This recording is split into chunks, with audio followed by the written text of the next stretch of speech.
Un agradecimiento especial a los patrocinadores de estos videos: Charlie Hernández, Oscar Padilla, Enrique Vivaz, Dave Zippet, Juan Manuel Cruz, Germán Aguas, Alberto Mesa Baños, Faldemor, Miston, Delfon 95, Pablo Gómez, Mauricio Martínez, Juan José Sánchez, Buck Takovich, Arturo Curiel, Aleli, Enrique Corona, Fernando Santos, Samuel Maldonado, Christoph 55, Flores Alexis, Quito Caricaturas, Blackfire, Chris Underwater, Leo Javi, Najika Elum, Joel Carrillo, Francisco Domínguez, Robespierre, Matías Bouno, Yuki Nagato, Osvaldo Núñez, Agustín Reyes y Ferch 135. De igual manera, un gran agradecimiento a los superchats de Lion Skyle, Nanakase, Fernando Quiroz y las muchas otras aportaciones que hacen al canal por medio de un super gracias en los comentarios de todos los videos. De igual manera, si tú quieres apoyar el canal de tu tío el Batsy, además de tu comentario y tu like, recuerda que también puedes suscribirte a los miembros del canal desde 20 pesitos o bien hacer una donación por medio de PayPal, el cual te dejaré en la descripción. Espero que disfruten la siguiente narración.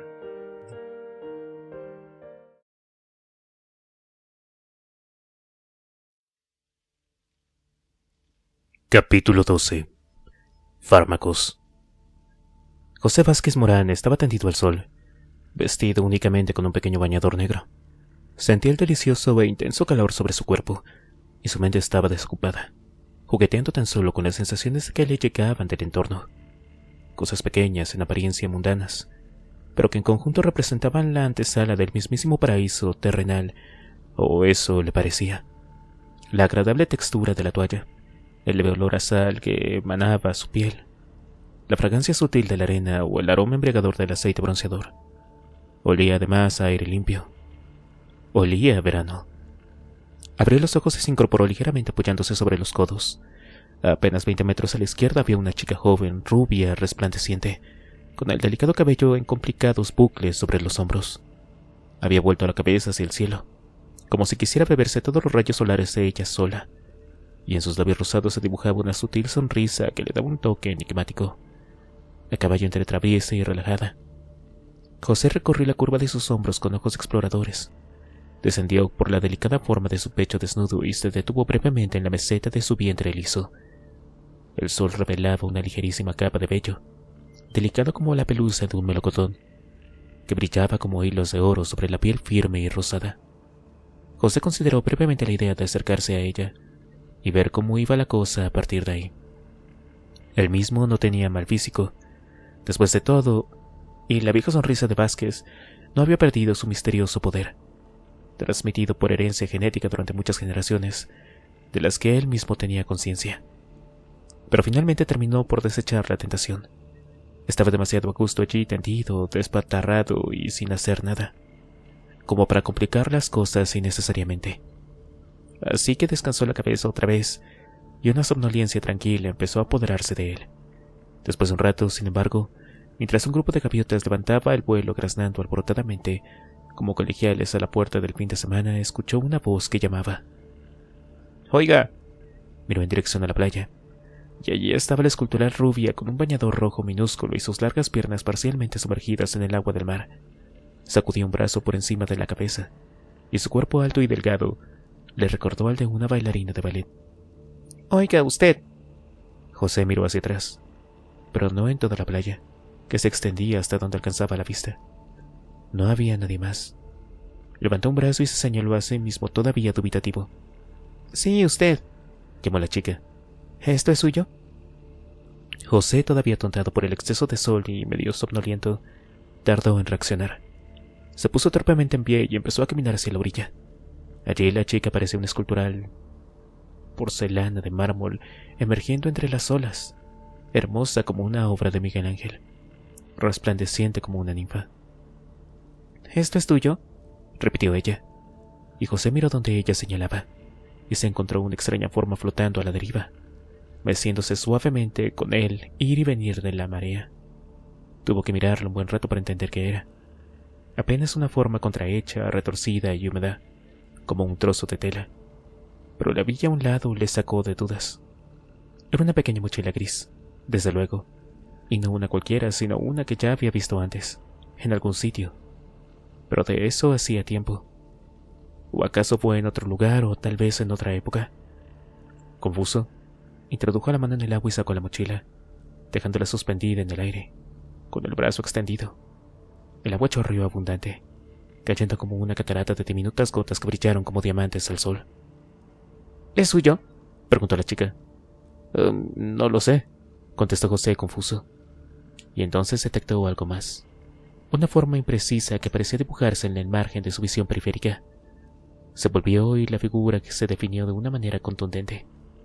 Era un brazo que flotaba boca abajo, con la cabeza completamente sumergida y los brazos y las piernas extendidos, como sujetos por cables invisibles. José dejó caer la mochila casi por instinto. Súbitamente sobrecogido, intentó correr, pero luchar contra la resistencia del agua representaba un problema. Le impedía avanzar todo lo rápido que hubiera querido. Visto desde la distancia, parecía un extraño personaje de dibujos animados, subiendo las rodillas tan alto como podía y agitando los brazos. Cuando estuvo lo bastante cerca, lanzó las dos manos hacia el cuerpo y se esforzó por darle la vuelta.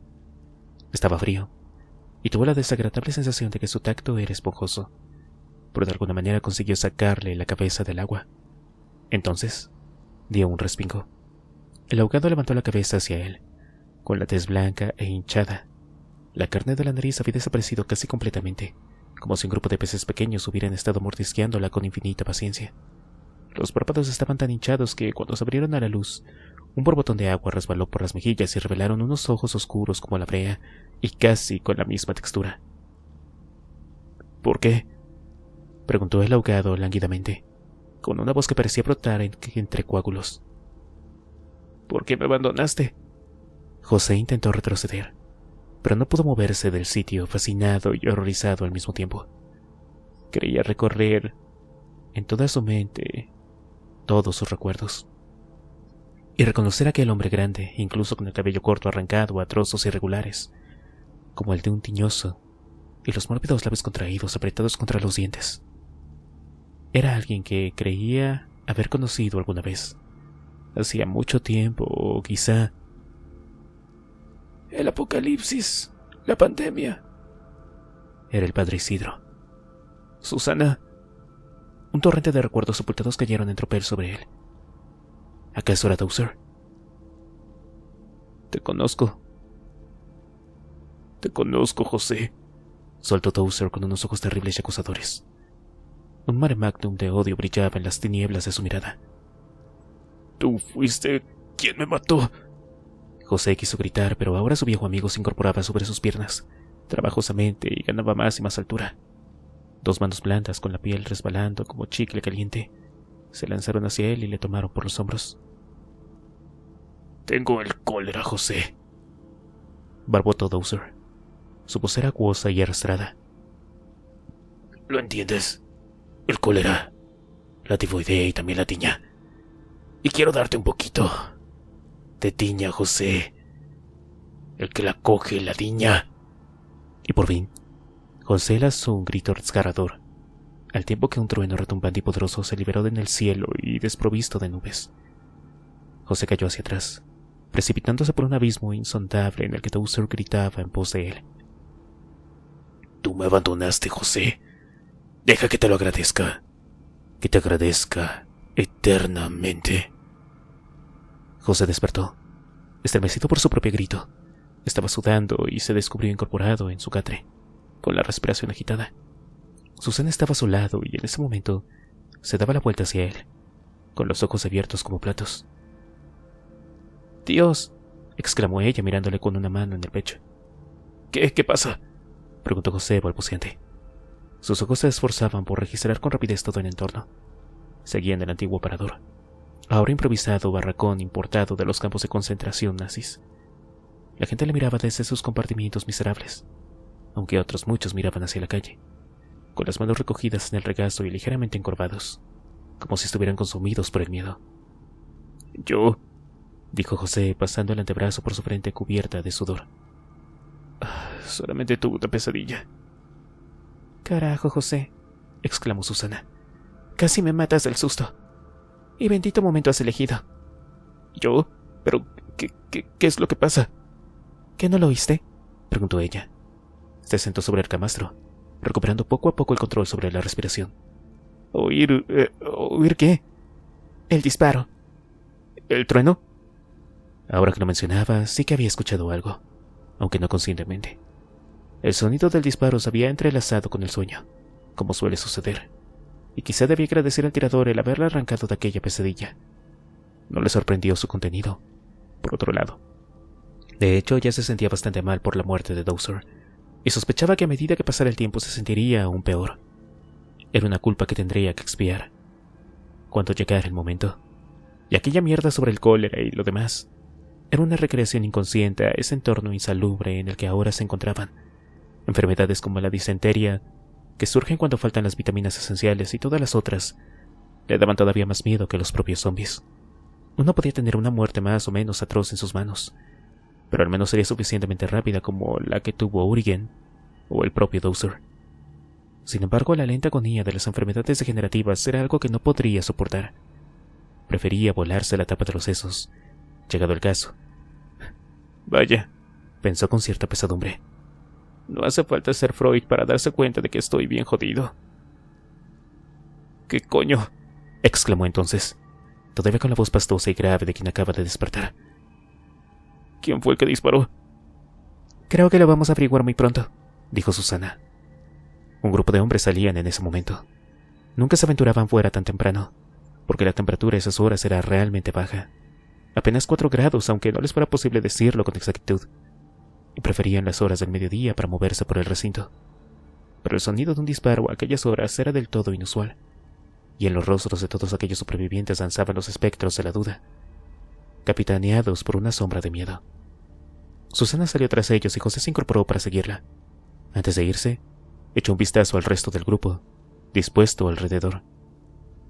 En el centro, protegidos por los adultos, los niños dormían juntos, enrollados en sus mantas como Flamequín, algo deforme.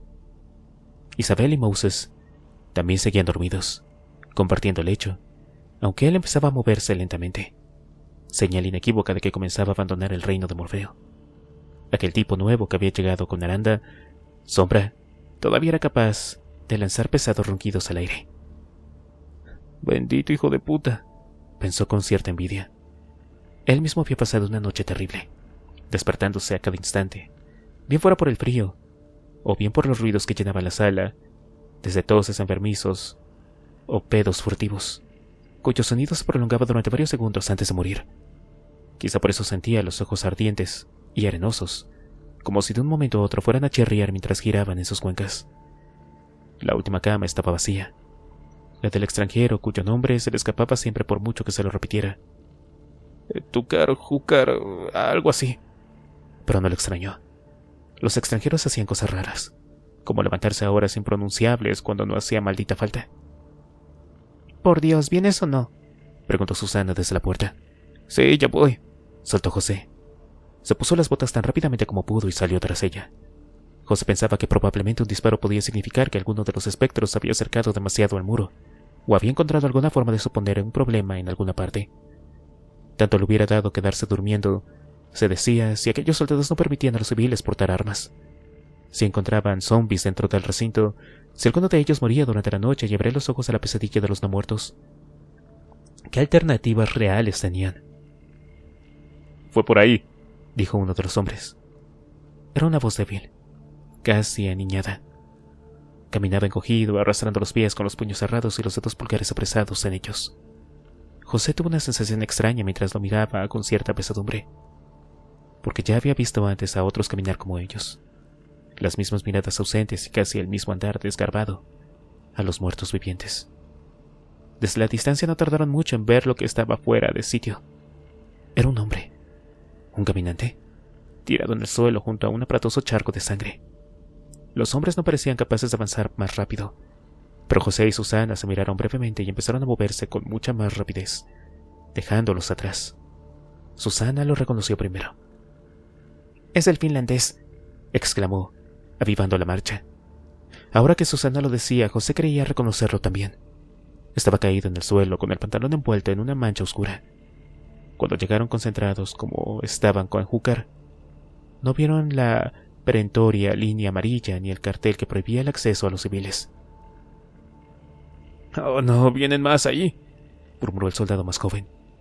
El otro soldado, que tenía una horrible cicatriz cruzándole la mejilla derecha, chasqueó la lengua. Sabía que pasaría aquello.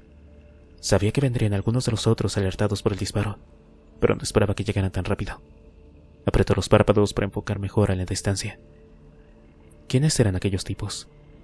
Después de todo, no llevaban las ropas mugrientas características de los culos sucios, ni tenían el aspecto de quien se ha alimentado de polvo de estantería durante meses.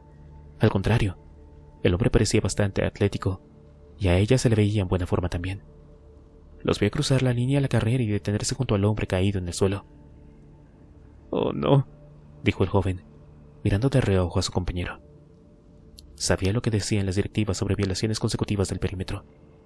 Las directivas eran muy explícitas sobre esos casos concretos.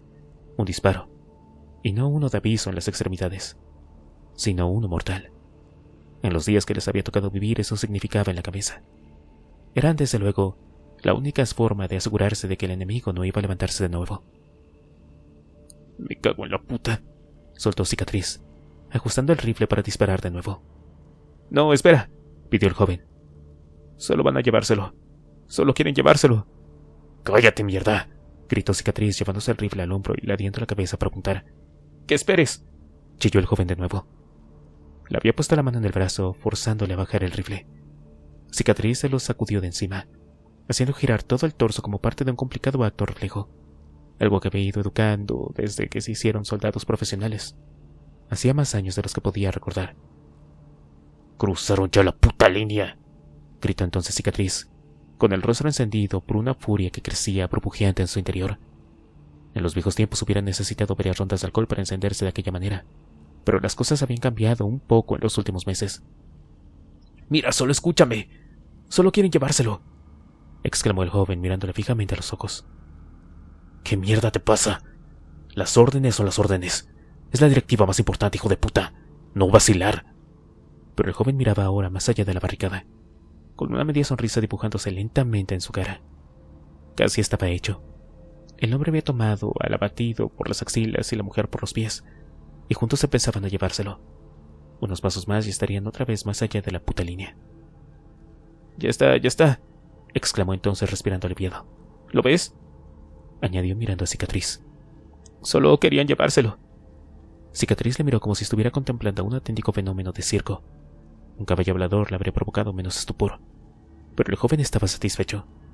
No recordaba exactamente cuándo y cómo se habían vuelto todos locos en aquel agujero del demonio, pero si podía evitarlo, no dispararían a ninguno de aquellos hombres y mujeres sin que fuera necesario. Cruzar la línea había sido una temeridad, dados los antecedentes, pero no había ninguna otra forma de que aquella gente pudiera ponerse en contacto con ellos. ¿Y si tenían una emergencia? ¿Una idea? ¿Alguna otra cosa? Toda esa historia de trauma había complicado las cosas. Eso era cierto, pero aquella situación era insostenible. Él lo sabía. El teniente debía de saberlo también, y había buena gente entre todas las divisiones que formaban aquel campamento que lo sabían también. «Al teniente no le va a gustar esto y lo sabes, ¿verdad?», murmuró Cicatriz. El joven no dijo nada. Tragó saliva y mientras lo hacía sintió que su sonrisa iba desapareciendo lenta, muy lentamente. Colocaron a Júcar en una de las camas cuando estaban ya al límite de sus fuerzas. Susana se derrumbó en el suelo completamente exhausta.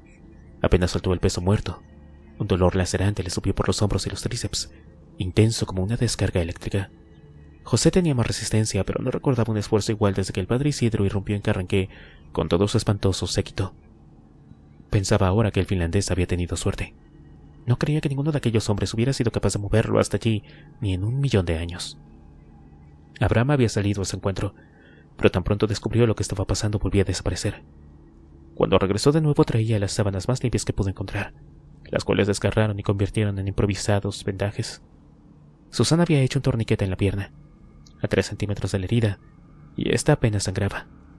Tan solo un hilacho de sangre bajaba centellante por la pantorrilla, por la herida, y ésta apenas sangraba. Algunos otros trajeron un barreño con agua y se emplearon a fondo con la herida. El agua no estaba hervida ni el barreño muy limpio. No había sueros antitetánicos ni sustancias para prevenir la gangrena. Y por no haber, no tenían yodo, gasas esterilizadas ni nada por el estilo. Pero sí pusieron mucho empeño y cuidado en impedir que el agua penetrara en la herida, que era negra y atroz, para no arrastrar gérmenes al interior. También lo mantuvieron caliente, como apuntó alguien, ya que se impediría que sufriera un shock traumático. Cuando le pusieron las mantas por encima, un tipo alto con el pelo greñudo, llamado Fran, dejó escapar un bufido y se apartó de la escena. Empezaba a pensar para qué mierda podía servir una manta si no tenía ni un poco de agua oxigenada para poder echarle a aquel infeliz. Hooker no tuvo la misma suerte que Moses, a quien hirieron con un proyectil de pistola. Aquella herida fue una herida limpia, sin complicaciones. La bala que había derribado al doctor era de 5,56 milímetros, que desplaza el aire a una velocidad supersónica.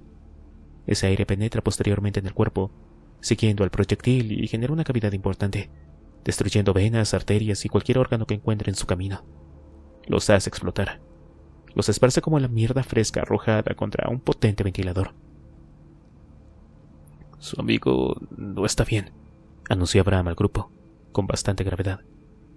Tiene fiebre, ha perdido mucha sangre y no tenemos manera de saber cuál es su estado.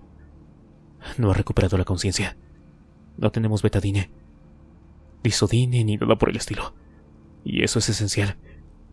Hay que mantener la herida limpia. Estuve en contacto con el pantalón y el suelo, y ambas cosas, como casi todo por aquí, está bastante mugriento. A Susana le daba vueltas la cabeza. Pero, ¿qué fue lo que ocurrió? Abraham bajó la mirada apesumbrado. Es culpa mía, contestó. Debí de haberles advertido a todos. ¿Qué quiere decir? No se debe de cruzar la línea amarilla, bajo ningún concepto. Se nos dejó muy claro hace mucho tiempo. No habían reparado en aquella forma consciente, pero ahora que Abraham la había mencionado, tanto Susana como José creían recordar haber visto una línea amarilla junto al lugar donde encontraron a Hooker.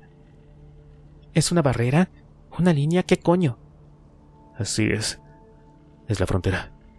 El fin de la zona civil y el comienzo de la zona militar. Susana sintió asqueada. Pensaba ir con José a hablar con los soldados, pero acababa de descubrir que el diálogo no era difícil, sino casi imposible. Y la prohibición se reforzaba con un disparo. No se imaginaba aquel finlandés de aspecto agradable haciendo nada que hubiera provocado el disparo de los soldados. Quizás solo había cruzado la línea, y esa pregunta rebotó en su cabeza como una pelota de ping-pong. ¿Le habían disparado por cruzar la línea? ¿O solo por cruzar la línea? Abraham la miró, y de algún modo sobrenatural pareció captar sus pensamientos. Asintió levemente por toda respuesta, y bajó la cabeza de nuevo. Susana dejó escapar todo el aire de sus pulmones.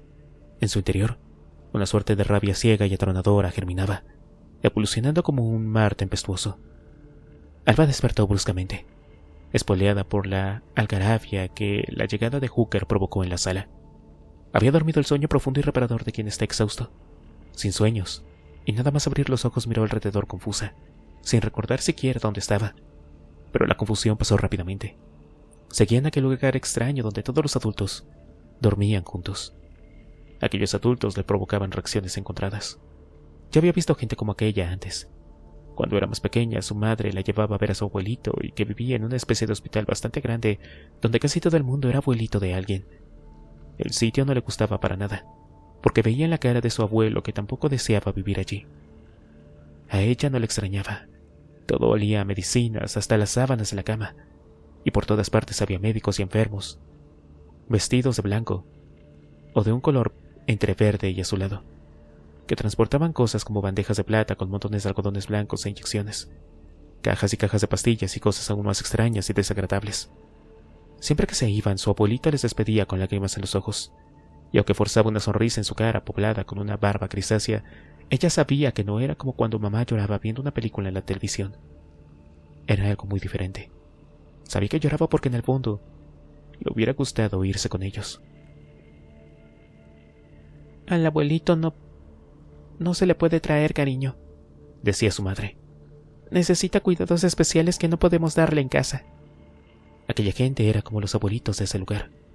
No parecían tan viejos, y algunos incluso eran sin duda bastante jóvenes. Pero todos tenían las maneras ralentizadas y el mismo aspecto apagado, de desilusión y tristeza. una pena tan honda que se había enquiscado muy dentro en sus espíritus, manejando ahora los hilos que dirigían todos y cada uno de sus pasos. «Chicos», dijo de pronto una voz femenina a su lado. Alba dio un respingo fascinada, como estaba por el bullicio que se había formado. Era Isabel, con el pelo revuelto cayéndole sobre el rostro. Tenía la cara hinchada de quien acaba de pegarse una buena ceporrera, como decía su padre. «No creo que este sea el mejor sitio para que unos niños como ustedes estén aquí. ¿Qué tal si vamos a dar una vuelta afuera?» «De acuerdo», dijo Alba. Gabriel acababa de abrir los ojos al nuevo día y se había incorporado rápidamente, como uno de esos muñecos de resorte que salen del interior de una caja. Miraba a la gente ir y venir por sus barreños y mantas, como si estuviera presenciando el mismísimo desembarco de Normandía. ¿Qué es lo que pasa?», preguntó con los ojos muy abiertos. «Nada», le dijo Alba en voz baja. «Un hombre con cicatriz ha disparado a otro hombre, pero se va a poner bien». «Wow», contestó Gabriel. «Eso sí es de locos». Alba pensó durante unos segundos en las palabras de su hermano y asintió enérgicamente. «Oye, ¿quieres que te acompañe?», preguntó Moses, pasando ambos brazos por la cintura de Isabel. «No, tú quédate aquí», contestó ella tras considerar la pregunta brevemente. «Yo me ocupo de ellos». «Vaya una historia, la de esos niños, ¿no? Todavía me cuesta imaginarlos por ahí sobreviviendo ellos solos con los caminantes. ¿Te han dicho qué les pasó todavía?». Isabel suspiró. «Apenas nada. Pero es lo que voy a averiguar esta mañana, si es que puedo». Moses miró sus ojos y creyó ver una sonrisa de tristeza tan profunda y sutil que no pudo evitar que un deje de inquietud aflorara en su corazón. «Oye, ¿estás bien?», preguntó él. Isabel intentó sonreír, pero lo cierto era que no estaba bien. Nada parecía ir bien. Desde hacía más tiempo del que hubiera pensado que podría aguantar. «¿Que si estoy bien? Bueno, repasemos la vida y milagros de Isabel Martínez. Los muertos mataron a mi familia. Mataron a John, a Mary, al cojo, a Roberto, y cuando creía que había encontrado otro hogar, unos imbéciles alemanes lo secuestran. La llevan a una villa de lujo y le hacen cosas que harían ruborizar al marqués de Sade.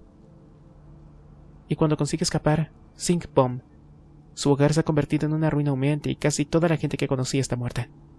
Pero esperen, no cambien de canal, porque cuando parecía que se había escapado también de eso, resulta que sus nuevos salvadores disparan a la gente que no ha podido comer nada. No hay una puta mierda de nada. Y no, gracias por preguntar, pero Isabel no está bien. De hecho, está a tomar por el culo de estar bien». Pero no le dijo nada de eso. Sabía que eran pensamientos egoístas, que todo el mundo estaba igual, o incluso algunos mucho peor, y que Moses no tenía culpa de nada. Así que imprimió un pequeño beso en la comisura de los labios de Moses, sonrió tan bien como pudo y volvió con los niños. La mañana transcurrió lentamente. Hooker no recobró la conciencia, pero su temperatura subió hasta los 79 grados centígrados, y media hora más tarde se puso a los 40 grados centígrados. Su rostro había adquirido el color de la cera vieja, y aún en su inconsciencia temblaba como un cachorro recién nacido. Una señora de 46 años que había vivido en la Cuesta del Darro desde principios de los 70 estuvo todo el tiempo mojándole la frente con un pañuelo húmedo. Hooker le recordaba de algún modo vago a su marido, que murió delirante de fiebre en su propia cama. Y cada vez que humedecía el trapo, lavaba sin proponérselo un poco de la pena que entonces sintió. «¿Cómo va él?», preguntó Abraham. «No muy bien, no muy bien», dijo la señora con una profunda expresión de tristeza. «Es una pena». «Gracias, María». María sacudió la cabeza como si fuera toda la respuesta que pudiera dar, mientras aplicaba el paño otra vez. Cuando salió fuera, Susana y José le salieron al paso. «¿Cómo sigue?», preguntó Susana. «Igual». José asintió con gravedad. Era justo lo que había esperado oír, aunque no lo que hubiera deseado oír. «Necesitamos medicamentos», dijo Susana apretando los dientes. «Antibióticos, desinfectante, ese tipo de cosas. ¿No hay forma de conseguirlos de esos soldados?» «Me temo que no», contestó Abraham. «Eso es ridículo», exclamó José. Había empezado a dar vueltas cada pocos metros como un león enjaulado. «Pero si usted es el jefe de esta zona». Todavía antes, eso tenía algún sentido. Al principio nos atendían más o menos, pero cuando la comida empezó a escasear, Dejaron de escucharnos. Luego la gente empezó a morir. Y entonces nos convertimos en una especie de problema en potencia. De repente el rebaño no era algo que cuidar, sino que las ovejas del rebaño en la oscuridad de la noche se convertían en lobos. Cerraron filas, levantaron barreras y dejaron de escuchar nuestras peticiones. ¿Y eso es todo?, preguntó José atónito. ¿No hicieron nada? Abraham dejó escapar una especie de bufido que pretendía ser una risa. Que si no hicimos nada. Había un hombre que se llamaba Andrés. Era diabético. Tenía el azúcar por las nubes. Y las cosas que había para comer por aquí no eran precisamente bajas en azúcar. Por la noche se le aceleraba el corazón. Le daban como taquicardias y decía que le dolían los ojos. Bebía como un jodido camello. No había forma de que se saciara. Creo que se asustó bastante. Empezaba a hablar de los muertos. La muerte esto, la muerte lo otro. No sé cómo lo consiguió, pero reunió a un grupo de hombres, buenos hombres, todos fuertes y aún jóvenes, y les convenció de que había que plantarse. Fueron a hablar con los soldados. Quería decirles que la situación era insostenible, que necesitábamos alimentos apropiados, refuerzos vitamínicos y cosas así, y que movieran esos helicópteros de una puta vez. Y acabó mal, dijo Susana. No, acabó peor que mal. Cuando empezaron los empujones, les contestaron con una ráfaga de ametralladora. Por entonces todavía estábamos fuertes, y el estrés de la situación no mejoró las cosas. Hubo una especie de revuelta. Contestaron con toda la contundencia que tenían. Dios, susurró Susana. Luego pintaron la maldita línea amarilla. Se nos dejó muy claro que nadie debía cruzarla. Nunca. Bajo ningún concepto. José y Susana se miraron.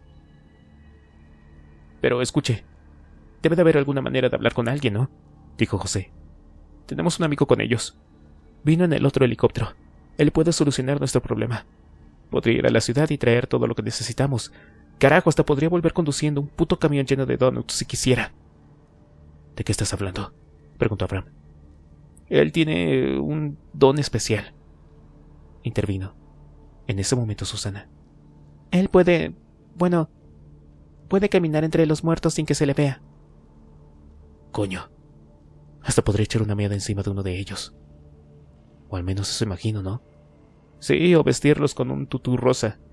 No abrirían la boca en ningún momento. Abraham pestañeó intentando asimilar las palabras de aquellos dos recién llegados.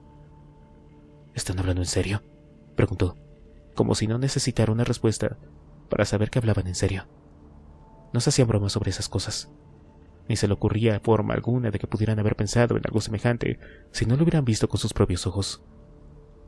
Pensó en ese concepto durante un instante y la cabeza le dio vueltas a medida que las ramificaciones con las distintas posibilidades iban configurándose en su mente. No he hablado nunca más en serio en toda mi puta vida. Esa fue la respuesta. Estaban a punto de dar las 12:15 del mediodía cuando se encontraron otra vez en la zona donde la línea amarilla, escrupulosamente recta y de un tono desafiante, separaba a los dos mundos. Ahora, tras la barrera del fondo, no había 2 sino 3 soldados. José se fijó en ellos antes de que ninguno dijera nada. Eran hombres corpulentos, no como los civiles que se hacinaban en el antiguo parador. No tenían precisamente aspecto de sufrir carestia. Y a medida que ese conocimiento se abría paso en su cabeza, la rabia que sentía se intensificó. Apostaría una mano a que los soldados habían asegurado la comida. Hasta sería capaz de apostar sus sagrados testículos en una tabla de carniceros si se equivocaba. «Jefe de zona solicita una audiencia», gritó Abraham, pero no hubo respuesta. «Oigan», gritó Susana colocando ambas manos en modo de bocina. «Tenemos algo importante que decirles». Pero tampoco esta vez nadie dijo nada. ¿Que no nos oyen? ¿Están sordos o qué?, preguntó José, aunque su indignación hizo que su voz sonara más bien como un graznido. «Ya se lo dije», dijo Abraham. «Siempre es así». «¿Y si cruzamos la línea?» «Si cruzan la línea les van a disparar», contestó Abraham en un tono monocorde y casi maquinal, como si hubiera repetido esa misma frase un centenar de veces. Sobre todo después de lo que ha ocurrido esta mañana. «Malditos hijos de puta», bramó José. «El finlandés no va a aguantar mucho. El tiempo corre en nuestra contra», murmuró Susana. De pronto, como sacudida por una decisión repentina, se volvió hacia Abraham, adelantando un paso. Abraham echó atrás la cabeza como un actor reflejo, invadido en su espacio vital.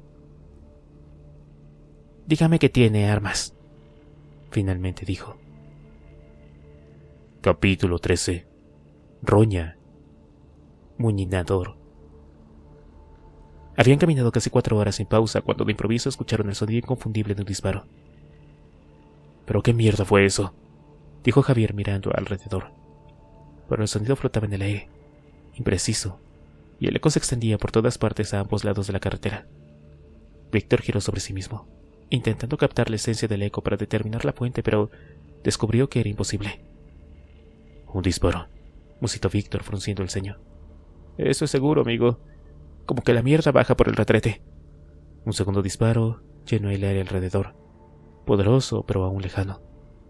Una bandada de pájaros apareció tras una colina y cruzó la carretera de derecha a izquierda, agitando las alas con rapidez.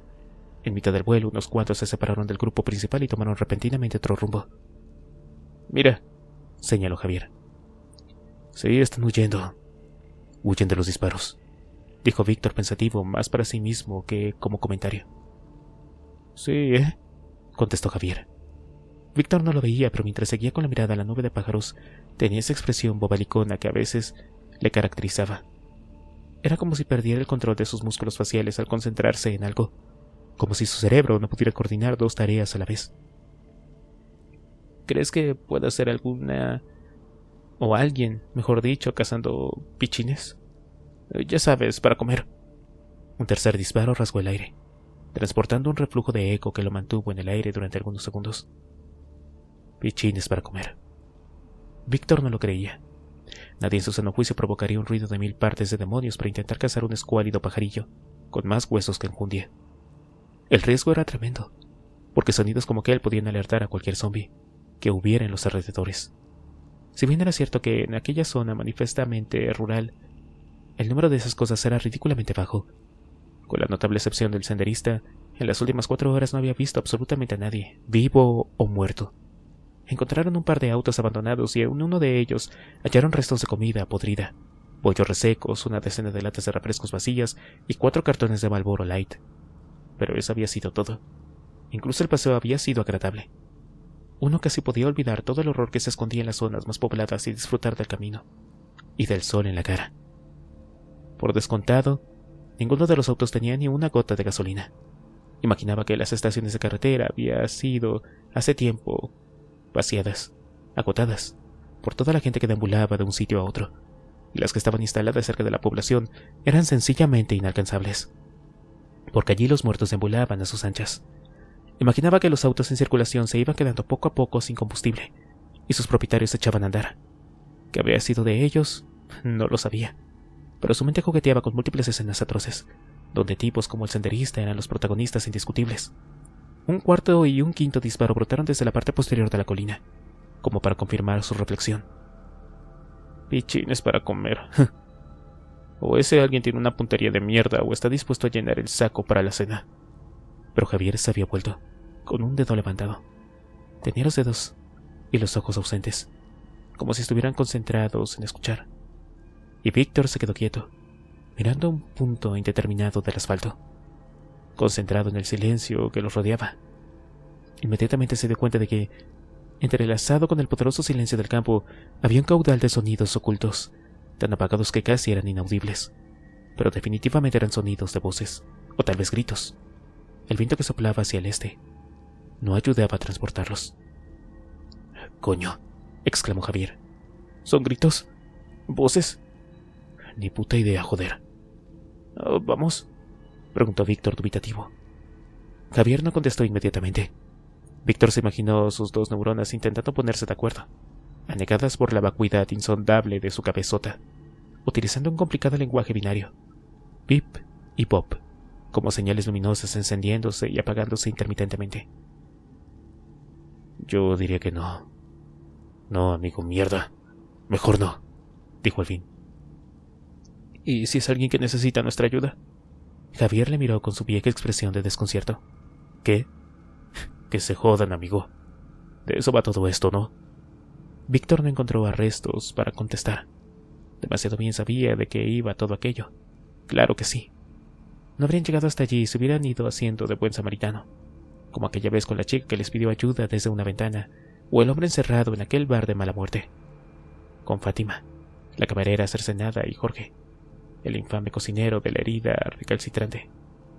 Las primeras noches su cara de profundo horror y genuina súplica, mirándolas a través del cristal del local, volvía insistentemente, manteniéndole despierto hasta que el capitán Cansancio resolvía desconectar todos los paneles de su cerebro y se quedaban dormidos. Pero con el tiempo, la imagen se fue volviendo más y más irreal, adquiriendo la consistencia de un jirón de niebla, hasta que el recuerdo se perdió en la neblina del tiempo, insustancial como un fantasma. No, el fin del mundo no era una pradera donde la gente buena pudiera pasear durante mucho tiempo. Los débiles del corazón morían, porque hacían cosas sin sentido y arriesgaban sus vidas por causa tan noble como estúpida. Bien, de acuerdo, resolvió Víctor. Pero entonces un nuevo sonido empezó a hacerse audible. Este era inconfundible y ganaba intensidad a cada segundo.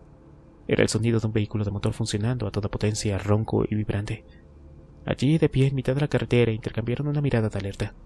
Javier miró alrededor como si buscara un escondite. Su expresión recordaba la de un pequeño roedor que ha sido acorralado en una esquina. Pero la desolación de aquella planicie era extrema, como el suelo que se dedica al cultivo, pero que es dejado en barbecho. Las rocas, cuando las había, eran demasiado pequeñas y los árboles escasos y tristemente delgados. Sus raquítidas ramas se lanzaban contra el cielo como si clamaran agua. El sonido siguió creciendo en intensidad, y para cuando quisieron darse cuenta, un vehículo todoterreno apareció por forma de encima de la colina, dando tumbos por el suelo árido. Sus ruedas giraban de forma despiadada, arrojando tierra y piedras pequeñas a ambos lados, y levantando una densa polvareda. El jeep avanzó, bajando la colina con la impresionante suspensión castigada intensamente a medida que la carrocería subía y bajaba. No acertaron a moverse ni a reaccionar en sentido alguno. Se quedaron petrificados observando cómo el vehículo se acercaba más y más a su posición. En un momento dado, el todoterreno describió un impresionante giro hacia su derecha, tan inesperado que a la velocidad a la que iba casi pareció que iba a volcar y rodar sobre sí mismo colina abajo. Pero entonces volvió a recuperar la estabilidad y siguió descendiendo, encabritado como un corcel loco. Por fin terminó de descender la loma y llegó a la carretera de forma abrupta, armando un estrépito ensordecedor. El parachoques delantero chocó brevemente contra el asfalto y produjo un sonido metálico. Las chispas saltaron centelleantes y las ruedas hundieron casi por completo. Después, el jeep saltó por el aire. Era una imagen que confrontaba los principios de la física, una muela de acero descomunal desafiando la ley de la gravedad, lanzándose contra el aire como un cohete que se aleja trabajosamente del suelo. La ilusión duró poco. El todoterreno regresó al asfalto entre crujidos y protestas de los ejes. Produjo un chirrido enervante de frotar la rueda y se detuvo. El motor, ahora al ralentí, zumbaba como un gigantesco escarabajo negro. «¿Cristales opacos?», pensó Víctor con incrédulo estupor.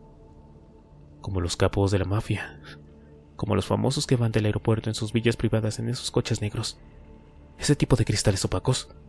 El jeep parecía sacado de la ensoñación más febril de la afición del tuning. Víctor no era un experto en automovilismo, pero creía que aquella cosa era o había sido un gran Cherokee. Para empezar, las ruedas eran mucho más grandes que las que montaba de serie, con llantas de aleación de 19 pulgadas. Su diseño parecía inspirado en la emblemática parrilla frontal de 7 barras para identificar a los jeeps. La defensa delantera estaba aderezada con unos potentes focos Maxtel 4x4, montados sobre un cabrestante de 8.000 libras. Estaba repintado de un color entre naranja y rojo de un tono brillante y chillón, pero sin mucho cuidado porque la pintura exhibía una textura irregular y granulosa que hacía bolsas y depresiones por todas partes.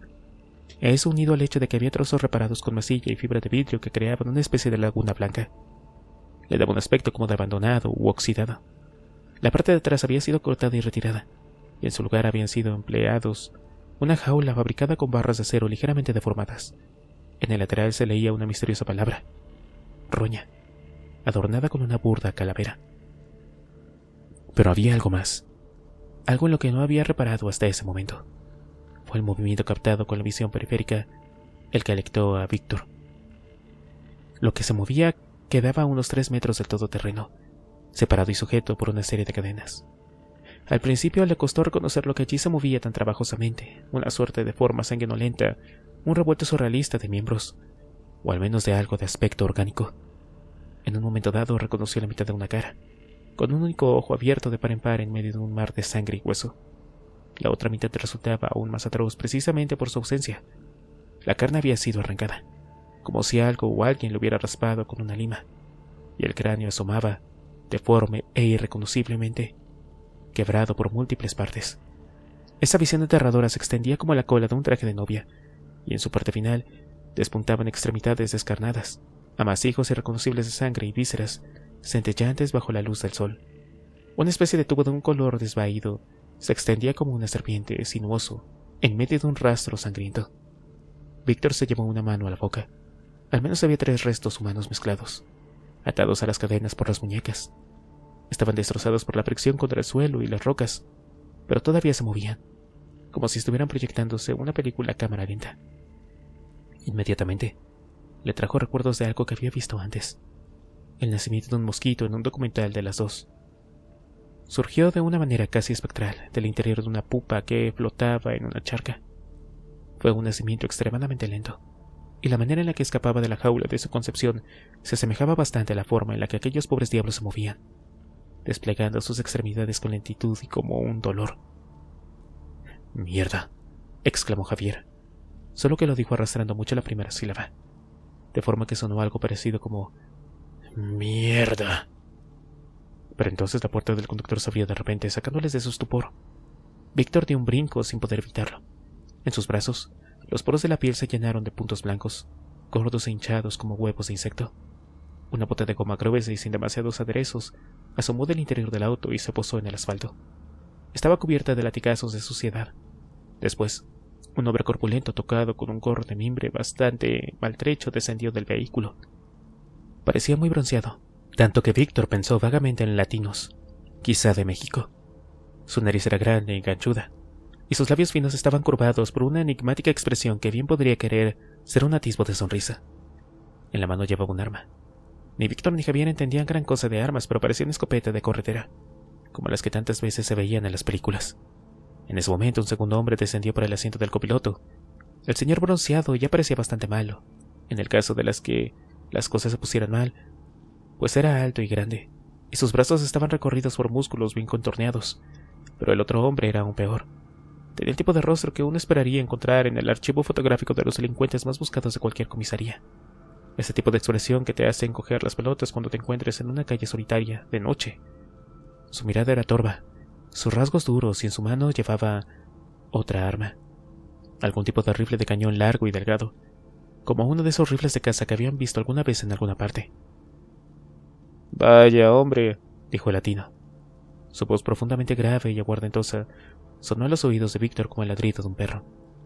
El acento le resultó extraño, medio mexicano, quizá aunque le faltaba la musicalidad característica como si llevara tiempo en España. «¿Qué hay?» «Sí, ¿qué hay?», repitió Javier casi inmediatamente. «Es enorme», pensó Víctor, mientras miraba su camisetilla negra sin mangas, adherida al cuerpo. «Es una maldita torre». Javier había sonado como una colegiala histérica a su lado. Estaba asustado. Javi está tan asustado como yo, porque esto es Mad Max. Es la ley del más fuerte. Es la tierra sin ley. Y ellos llevan unas superpipas de 15 y nosotros solamente 2 balas mojadas. «Bueno, y... dime, ¿de dónde chingaros salieron?» preguntó el latino. Malacara no se había movido de su sitio. Continuaba al lado del otro vehículo mirándoles con ceñuda concentración. «Protocolo de mafiosos de Mad Max. De la tierra sin ley. Se queda ahí para cubrirse con el auto si es que algo sale mal». «Pues venimos de muy lejos, amigo», consiguió decir Víctor, aunque tenía el pecho oprimido por una sensación de ahogo. «Solamente queremos llegar a Madrid», soltó Javier de repente. Víctor abrió mucho los ojos y volvió la cabeza para mirarlo, espoleado por un ramalazo de alerta. Con su frase, Javier estaba asentando de alguna manera una actitud de defensa. Era una forma de confirmar que olía a los problemas. Y aún peor, encerraba además un tono de súplica. Algo como: «No, no queremos problemas. que desvelaba su propia desventaja. Tanto hubiera sido decirles algo como: «Por favor, señor Lobo, no nos haga daño. Estamos indefensos y usted tiene la boca tan pero tan grande». ¿Ah, sí? ¿A Madrid?, preguntó el latino casi sin prudencia. A Víctor le hubiera gustado que leer sus expresiones fuera más fácil, pero su rostro era como una máscara impertérrita. Se volvió e intercambió una mirada con Malacara. «Tú dime qué onda». Víctor sabía cómo sonaba eso. Su calzado y toda su ropa estaban cubiertos de polvo del camino. Sus ropas estaban sucias y ajadas. Y si él mismo presentaba un aspecto la mitad de cansado que el de Javier, allí en aquella carretera de segunda al sur de España, y sin vehículo alguno, debían de parecer un par de locos. O tal vez un par de mentirosos. Lo que ahora se daba cuenta era aún peor. «Bueno, y díganme, ¿qué andan por esta carretera?» preguntó el latino. «Pues veníamos en un camino, sobre un camión», explicó Javier. «pero nos habíamos quedado sin gasolina. Ya sabes, no es tan difícil no hallarla en estos tiempos». El latino soltó una carcajada. «Sí, bueno, papi, que no haya Pepsi es tu problema. Hay que ser previsor y nomás saber dónde buscar, ¿sabes?», contestó. «Acá unos compitas y a mí nos gusta andar todo el día de machaca, de un lado para otro, con autos con un buen motorcito. ¿Ya vieron mi chulada de carro?». Extendió el brazo con un gesto elegante, como quien presenta a una dama en una cena de gala. «Un pinche jeep que es un champi. Chale. Ya me enamoré mucho de él. Le decimos el Roña Muñinator». «¿Roña Muñinator?», repitió Javier, como si masticara cada una de las sílabas. «Sí, el Roña. Porque pues el chile está siempre jalado de roña. Y Muñinator porque ese es mi nombre, ¿sabes? Me dicen el muñeco». De todos los motes que había escuchado a lo largo de su vida, aquel era posiblemente el que menos sentido le encontraba. Mirando a aquel hombre corpulento, el tamaño de cuya espalda eran 2 o 3 veces el de su cintura, pensaba más bien en cosas como rompespinazos, ariete o tal vez toro bramador. Pero roña era una palabra que arrastraba connotaciones desagradables. Sonaba como sarna, sonaba como saña. «Bueno, papi, ¿qué onda? Ni de un pedo te imaginas de lo que hemos ido poniendo, ¿eh?», continuó diciendo. «Todo cambiado porque por dentro era un pinche pelucero. Cardanes de doble nudo, alargamos el wheelbase a 105 pulgadas. Ejes de Wagoner, recorridos 2 pulgadas atrás y delante. Porque me cago en la puta madre de esos ejes alemanes de mierda. Un roll cage completo». Mientras su compañero soltaba un incomprensible monólogo, Malacara pareció decidir que ellos no representaban ningún peligro y abandonó su pose de prudencia. Se desplazó hasta la parte trasera del Roña Muñinator y allí estudió con cierto interés los restos horribles de los zombies. A Víctor no se le escapó su expresión vacua y casi ausente. No había allí ningún asomo de horror, de asco o de interés, solo una cara neutra sin vida. Casi parecía un examinador o un perito evaluando científicamente las evidencias que tenía delante. Solo le faltaba el cuaderno de notas y el bolígrafo. Se dijo que probablemente aquel tipo sombrío cuyo pelo largo y negro caía sobre los hombros había visto más de una vez y más de 2 vísceras en su vida. «Yo me llamo Víctor. Y este es mi amigo Javier». «Ah, chingón, chingón», dijo el muñeco, asintiendo con la cabeza. Ese pequeño acto social de intercambiar los nombres tranquilizó un poco a Víctor. Era como si algo quedara todavía de los viejos protocolos, como un paso en la dirección correcta. Pero de pronto el muñeco preguntó algo más, y el camino de baldosas amarillas de Dorothy se desvaneció de nuevo. «Bueno, y díganme, ¿a dónde iban ustedes, amigos? Víctor y Javier. ¿Estaban yendo al kilo?» Javier abrió la boca para decir algo, pero luego se detuvo. Miró de soslayo a Víctor, como si de repente no supiera qué hacer. Víctor volvía a sentir flojera en las rodillas. El zumbido de las sienes era el corolario de la semilla del miedo, que otra vez empezaba a germinar en su interior. No se la tragó. Nos ha creído una mierda de lo de Madrid. Y por si fuera poco, Malacara hizo girar el cargador de su escopeta, sin dejar de mirar la sanguina que venían arrastrando. dejando preparado el siguiente cartucho en la recámara. «Oye, amigo», dijo Javier extendiendo ambas manos. «Vamos a Madrid, carajo. Lo juro». «Bueno, entonces díganme, ¿qué es lo que llevan en la bolsa, eh?», preguntó el muñeco con cierta parsimonia, indiferente a las explicaciones de Javier. La palabra llegó como una roca descomunal lanzada por una catapulta de asedio. La bolsa. Víctor la percibió brevemente apretada contra su cuerpo, sujeta por una pequeña cinta negra que empezaba a deshilacharse. La aguja de alerta máxima aceleró en su indicador invisible y sobrepasó el nivel rojo de peligro absoluto, solamente en medio segundo. Quiso mover la lengua, pero descubrió que estaba seca como la suela de un zapato y raspaba al contacto con el velo del paladar. Abrió la boca para tragar aire, pero lo percibió rancio y viciado. «Son bollos de relleno de naranja amarga, muñeco. Son 1 kilo de alpargatas, son 12 ositos de felpa con una leyenda en su pecho que dice... bueno, algo muy parecido a un dicho mexicano. Es todo lo que tú no quieres que sea, te lo juro. Lo que sea que haga perder tu interés por ella, eso es lo que contiene». Pero solamente pudo pensar una sola respuesta. «Eso... es un trabajo de investigación», se escuchó decir con creciente horror. «¿Qué estoy haciendo sobre la pandemia zombie?» «No chingues», exclamó y rompió a reír con una poderosa carcajada. «Un trabajo de investigación este güey. He escuchado un montón de cosas en mi vida y la neta que tengo un chingo como para parar un tren. Pero este se está pasando de lanza, carnal. Ah, pues ni modo, amigos. ¿Un trabajo de investigación? ¿De qué o qué?». Siguió riendo un rato más, mientras Malacara pasaba por encima del batiburrillo formado por piernas, brazos y una espina dorsal que parecía el fósil de un lenguado gigante. «Sí, es en serio», protestó Víctor, pero su propia voz le sonó harto dubitativa y nada convincente. Malacara se acercaba poco a poco. Ahora empezaba a levantar la mirada hacia ellos, con un gesto de cotidianidad que le resultó en extremo escalofriante. Tenía la expresión aburrida y fastidiada de quien va a abrir el escaparate de su tienda y de quien lo ha hecho cada día durante los últimos 30 años. «Pues ni pedo», soltó Muñeco, y entonces torció el gesto. Sus ojos adquirieron una profunda especial. Algo que no podía identificar Víctor. «A ver, pinche pendejo, ábrela de una puta vez, ¿sí?», echó un vistazo a Javier, pero se había escabullido al mundo de los idiotas, mirando a Malacara con esa vieja expresión que conocía tan bien. Los ojos como platos, y la boca formando una O perfecta. No iba a serle de ninguna ayuda.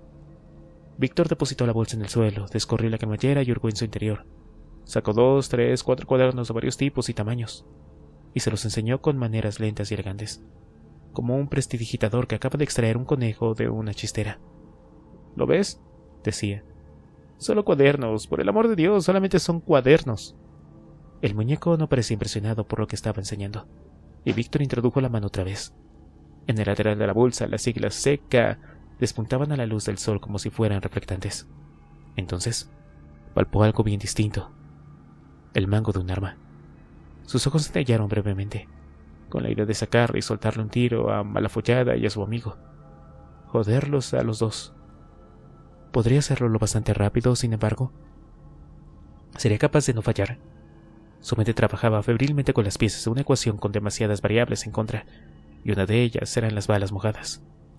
¿Funcionaría? Intenté despejar las incógnitas, secar las balas y hallar el valor de X mientras esquiva los números de Z y N. Malacara debió de notar algo, porque se detuvo como si hubieran congelado el tiempo, con un pie en el aire. Tenía los ojos fijos en él. Víctor se congeló también. Le temblaba la nuca y eso hacía que su cabeza se sacudiera apenas perceptiblemente. «Lo sabe. Ese cabrón lo sabe». Ese pensamiento lo decidió. Pero por fin apartó la mano de la culata y extrajo una bola de papel de aluminio. La abrió y le enseñó varias cintas de mini DV, sin marcas ni etiquetas. «¿Lo ves?», dijo Víctor una y otra vez. «Es solo material de trabajo. Soy periodista. Recopilo documentación y datos». El muñeco y Malacara intercambiaron una mirada. Transcurrieron apenas un par de segundos, pero para los dos compañeros se convirtió en un instante eterno, consumidos como estaban por las dudas de lo que pasaría después. Abierta en sus manos. Era igual al que usaba su madre para envolver las meriendas que se llevaba al colegio, solo que en vez de cintas de video allí solía haber bollos Bimbo con chocolate. El bollo era dulce, aunque seco, pero con el chocolate sabía delicioso.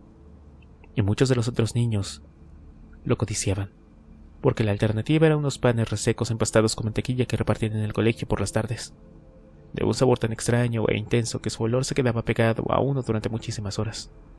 Se sentía igual de desamparado que entonces, cuando miraba su bollo y sabía que el gordo o cualquiera de los otros podría aparecer y quitárselo en cualquier momento, cosa que ocurría muchas veces de lo que le hubiera gustado.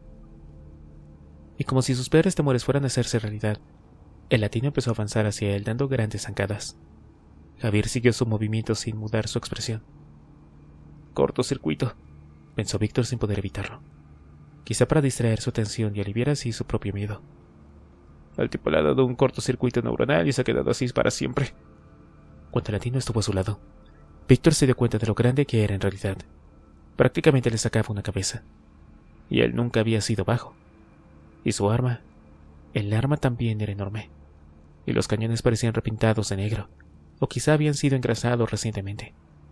Además de ese olor aceitoso y embriagador recibido como una bofetada de otro que le golpeó en la cara con contundencia. El del sudor reseco y viejo. ¿Es neta?, preguntó el latino. Víctor asintió con prudencia. Sentía las mejillas calientes y las palmas de las manos húmedas. El latino se agachó y metió la mano en la bolsa. La pistola.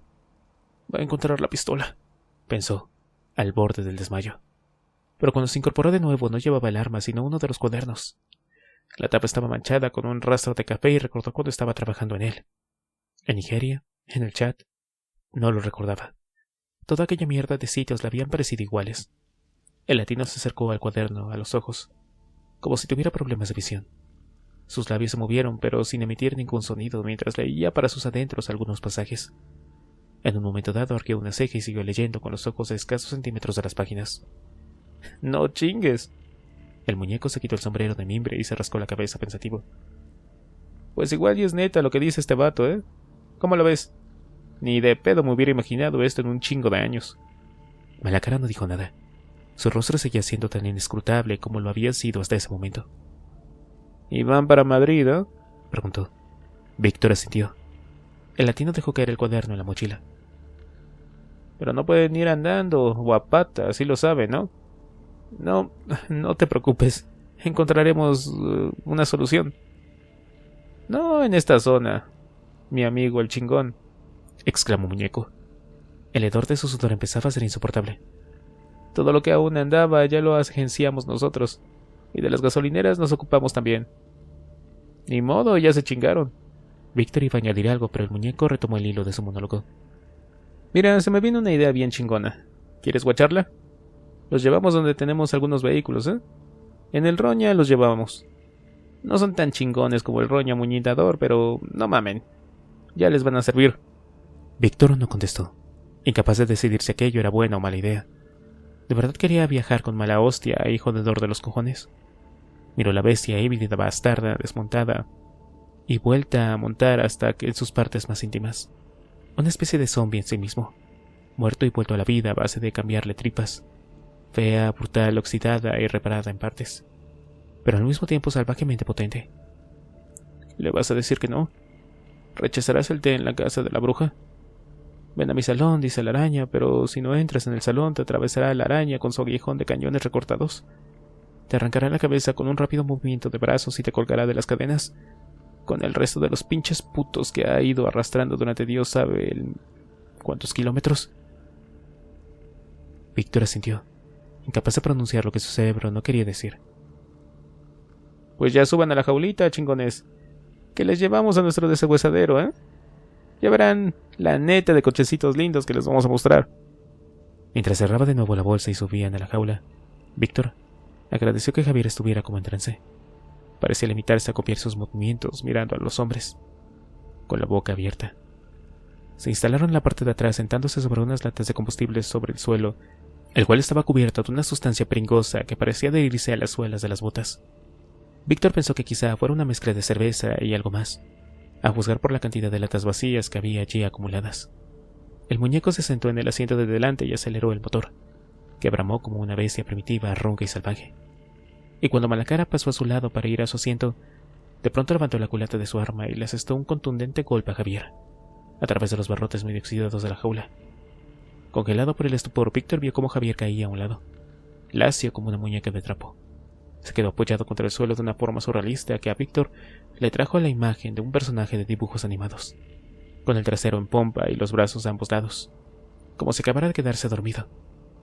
Y no bien levantó la vista para mirar a Malacara, con un gran interrogante esculpido en su cara, la culata voló como un centellante hacia él.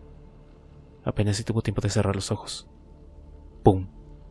Un fogonazo blanco, intenso como toda una galaxia de soles, inundó su cabeza.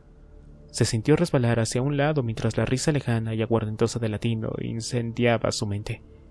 Luego, perdió la conciencia.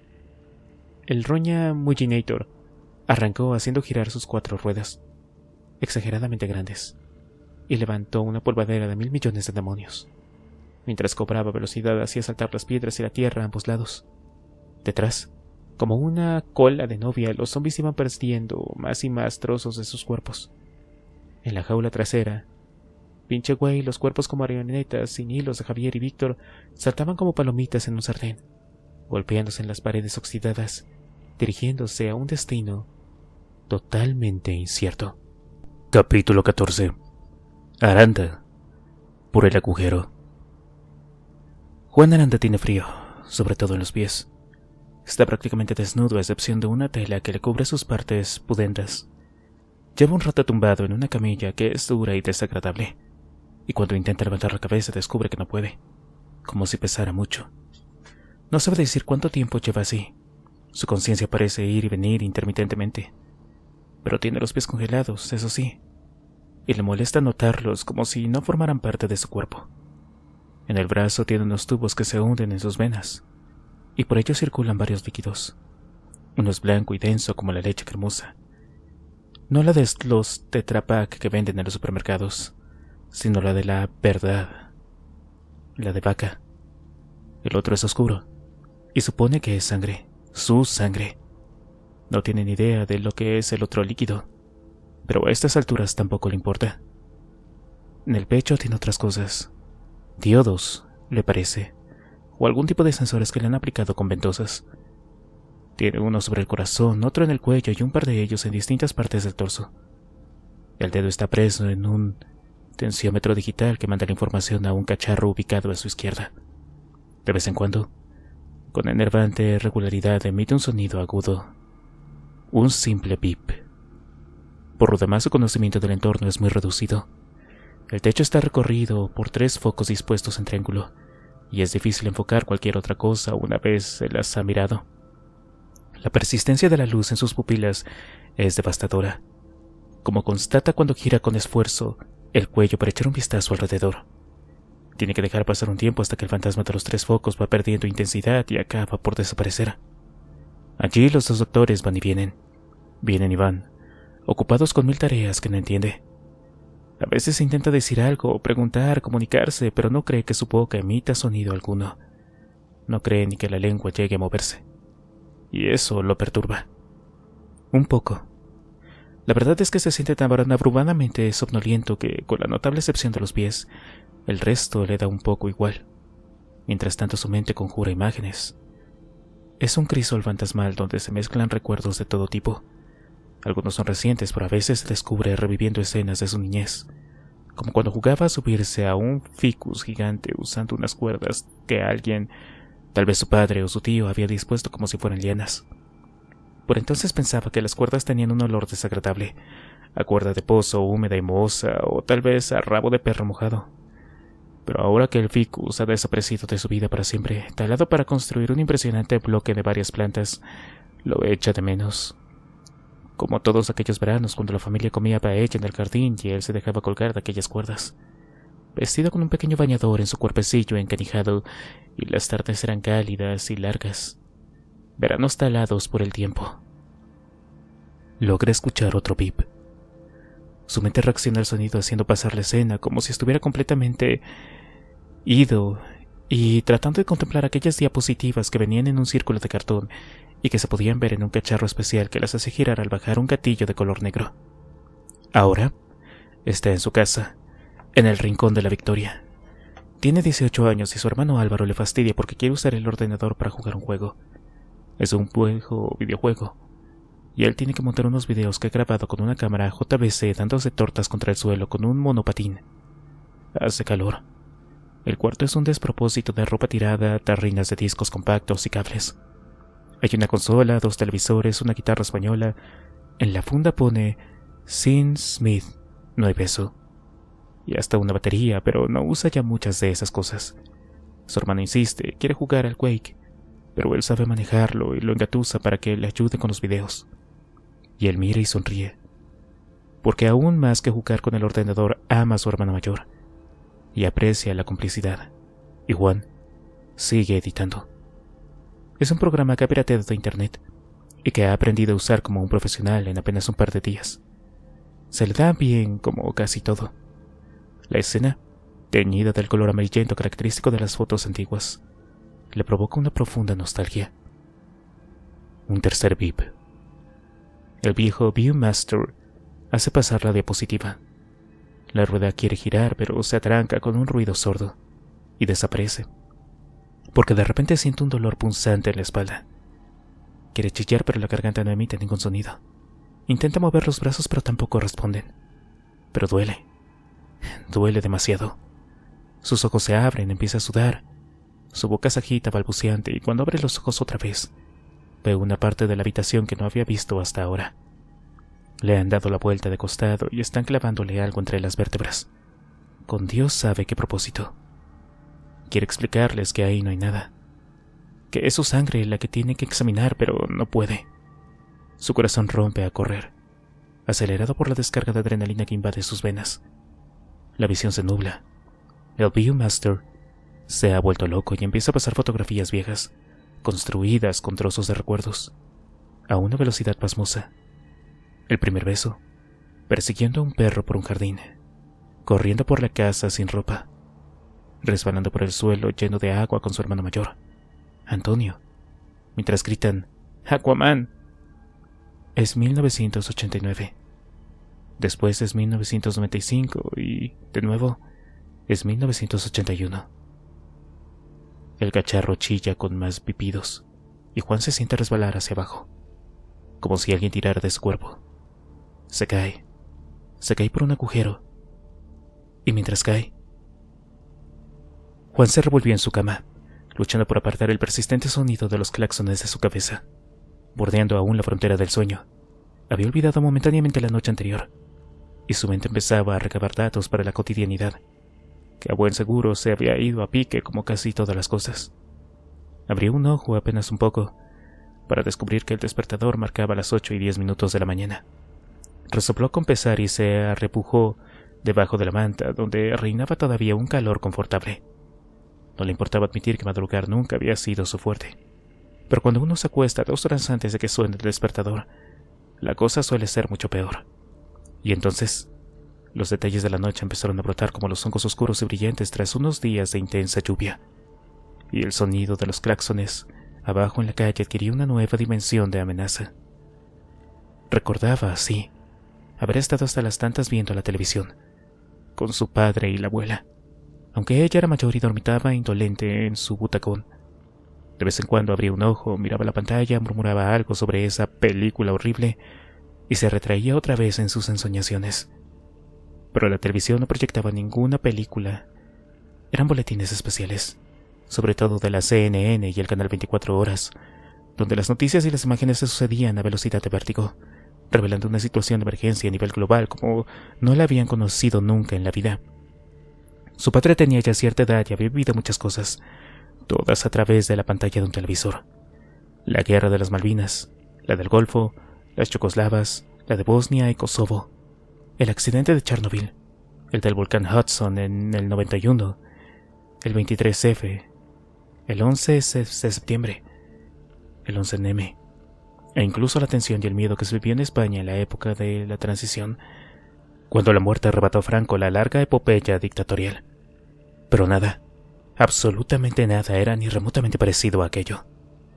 Si bien en días anteriores había habido ya voces de alerta y comentarios en prácticamente todas las cadenas, aquella fue la noche en la que el fenómeno alcanzó niveles de emergencia máxima. Se hablaba de gente muerta, en ocasiones realmente muerta, que volvía a la vida y actuaban exactamente como los zombies de las películas que Juan había visto más de una vez, e incluso 2 veces. Era como ver la versión de 2004 de Amanecer de los Muertos, solo que sin Jake Weaver y sin clichés americanos. De hecho, en algún momento de la noche los reporteros pasaron de hablar de violentos y atacantes a hablar de zombies, y lo hicieron sin pestañear. ¿En serio están hablando de zombies en la tele? ¿En la CNN? Se preguntó, pero ni su padre ni su madre, ante la evidencia de las imágenes que se desarrollaban ante sus ojos, pestañearon cuando mencionaron la palabra. Los zombies parecían salir de todas partes, y cuando lo hacían generaban otros con una rapidez espantosa. Los principales focos de infección fueron los hospitales, verdaderos aeropuertos del umbral de la vida y la muerte, los hospicios y todos los lugares donde se almacenaban cadáveres, laboratorios forenses, universidades de medicina, empresas de servicios funerarios. Salían de esos sitios como cucarachas de debajo de un frigorífico y atacaban a todos cuanto tuvieran latente. Los disparos no los detenían, los golpes no los separaban.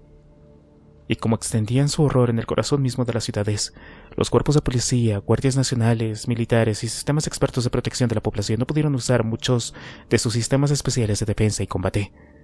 Las armas pesadas, los misiles y los trillones de bombas de las grandes potencias habían ido recopilando con el tiempo algo más allá de lo inútil, porque la muerte se entretejía en todo aquello que querían proteger, ellos mismos.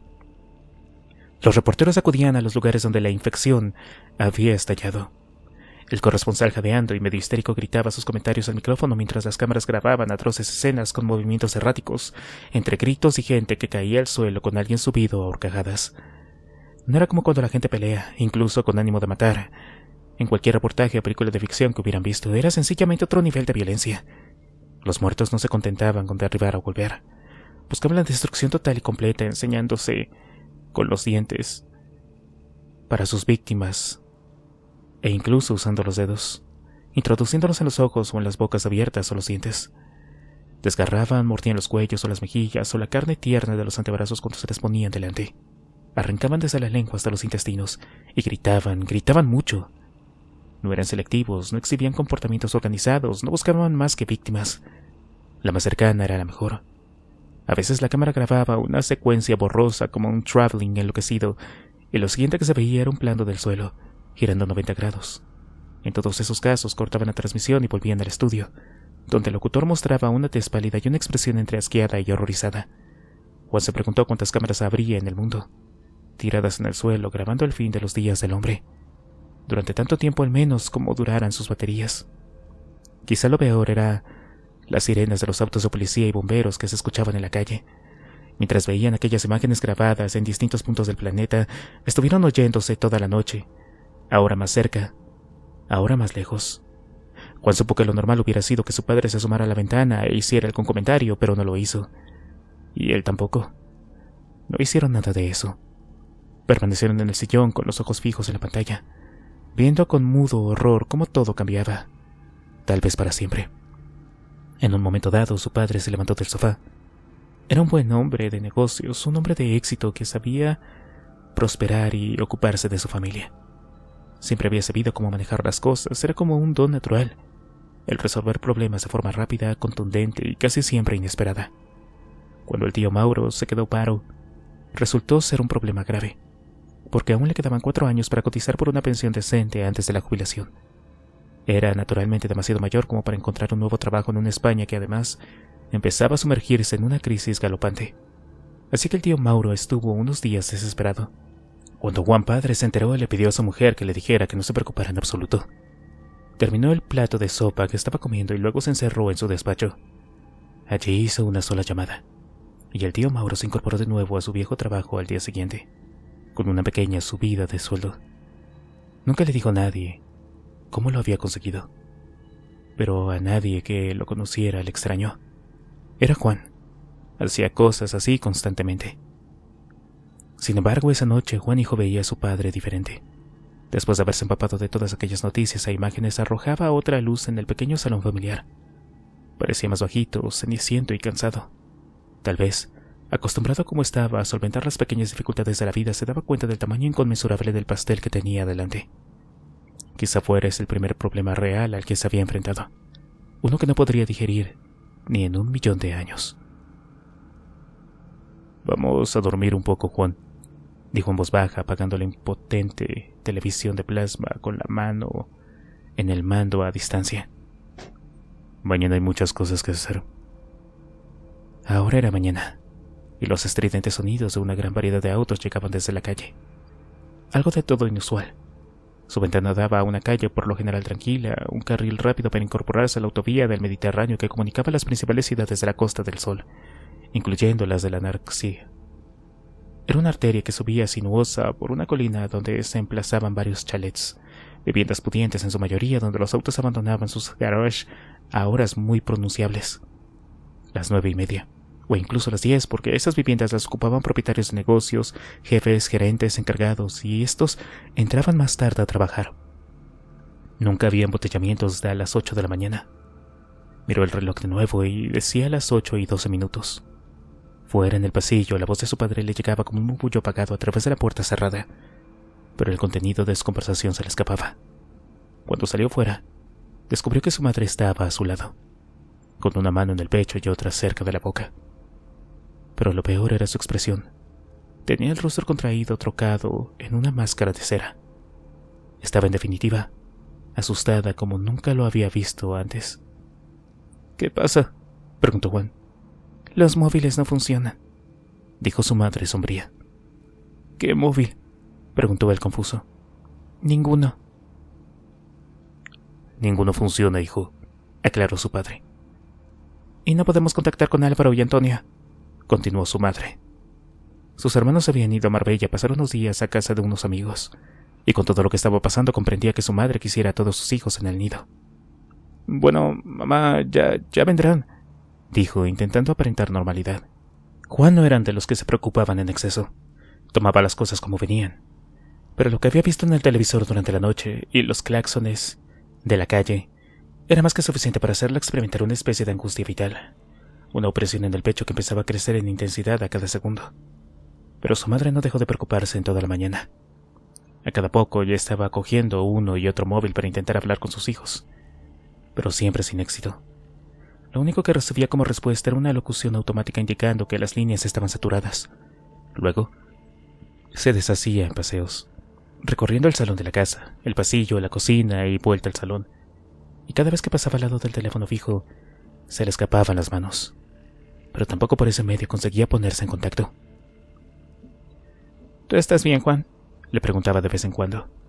«Sí, mamá, estoy perfectamente». «Esto está de miedo». Juan quiso poner el televisor para ver cómo seguían las cosas.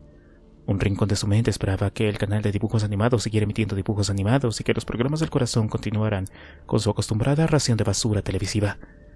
Que lo de la noche anterior hubiera resuelto ser una especie de Orwell moderno, alguna broma cósmica montada con algún fin publicitario. Cosas de marketing loco y cambiante con el que se castiga a la sociedad, pero en el fondo sabía que cuando la pantalla se iluminara, las escenas atroces iban a volver. Sin embargo, no tuvo tiempo de ver nada.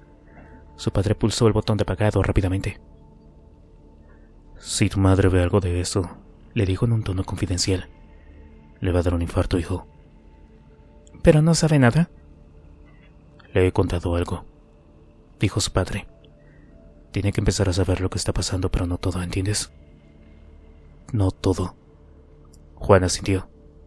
No creía que su madre estuviera preparada para entender lo que estaba ocurriendo.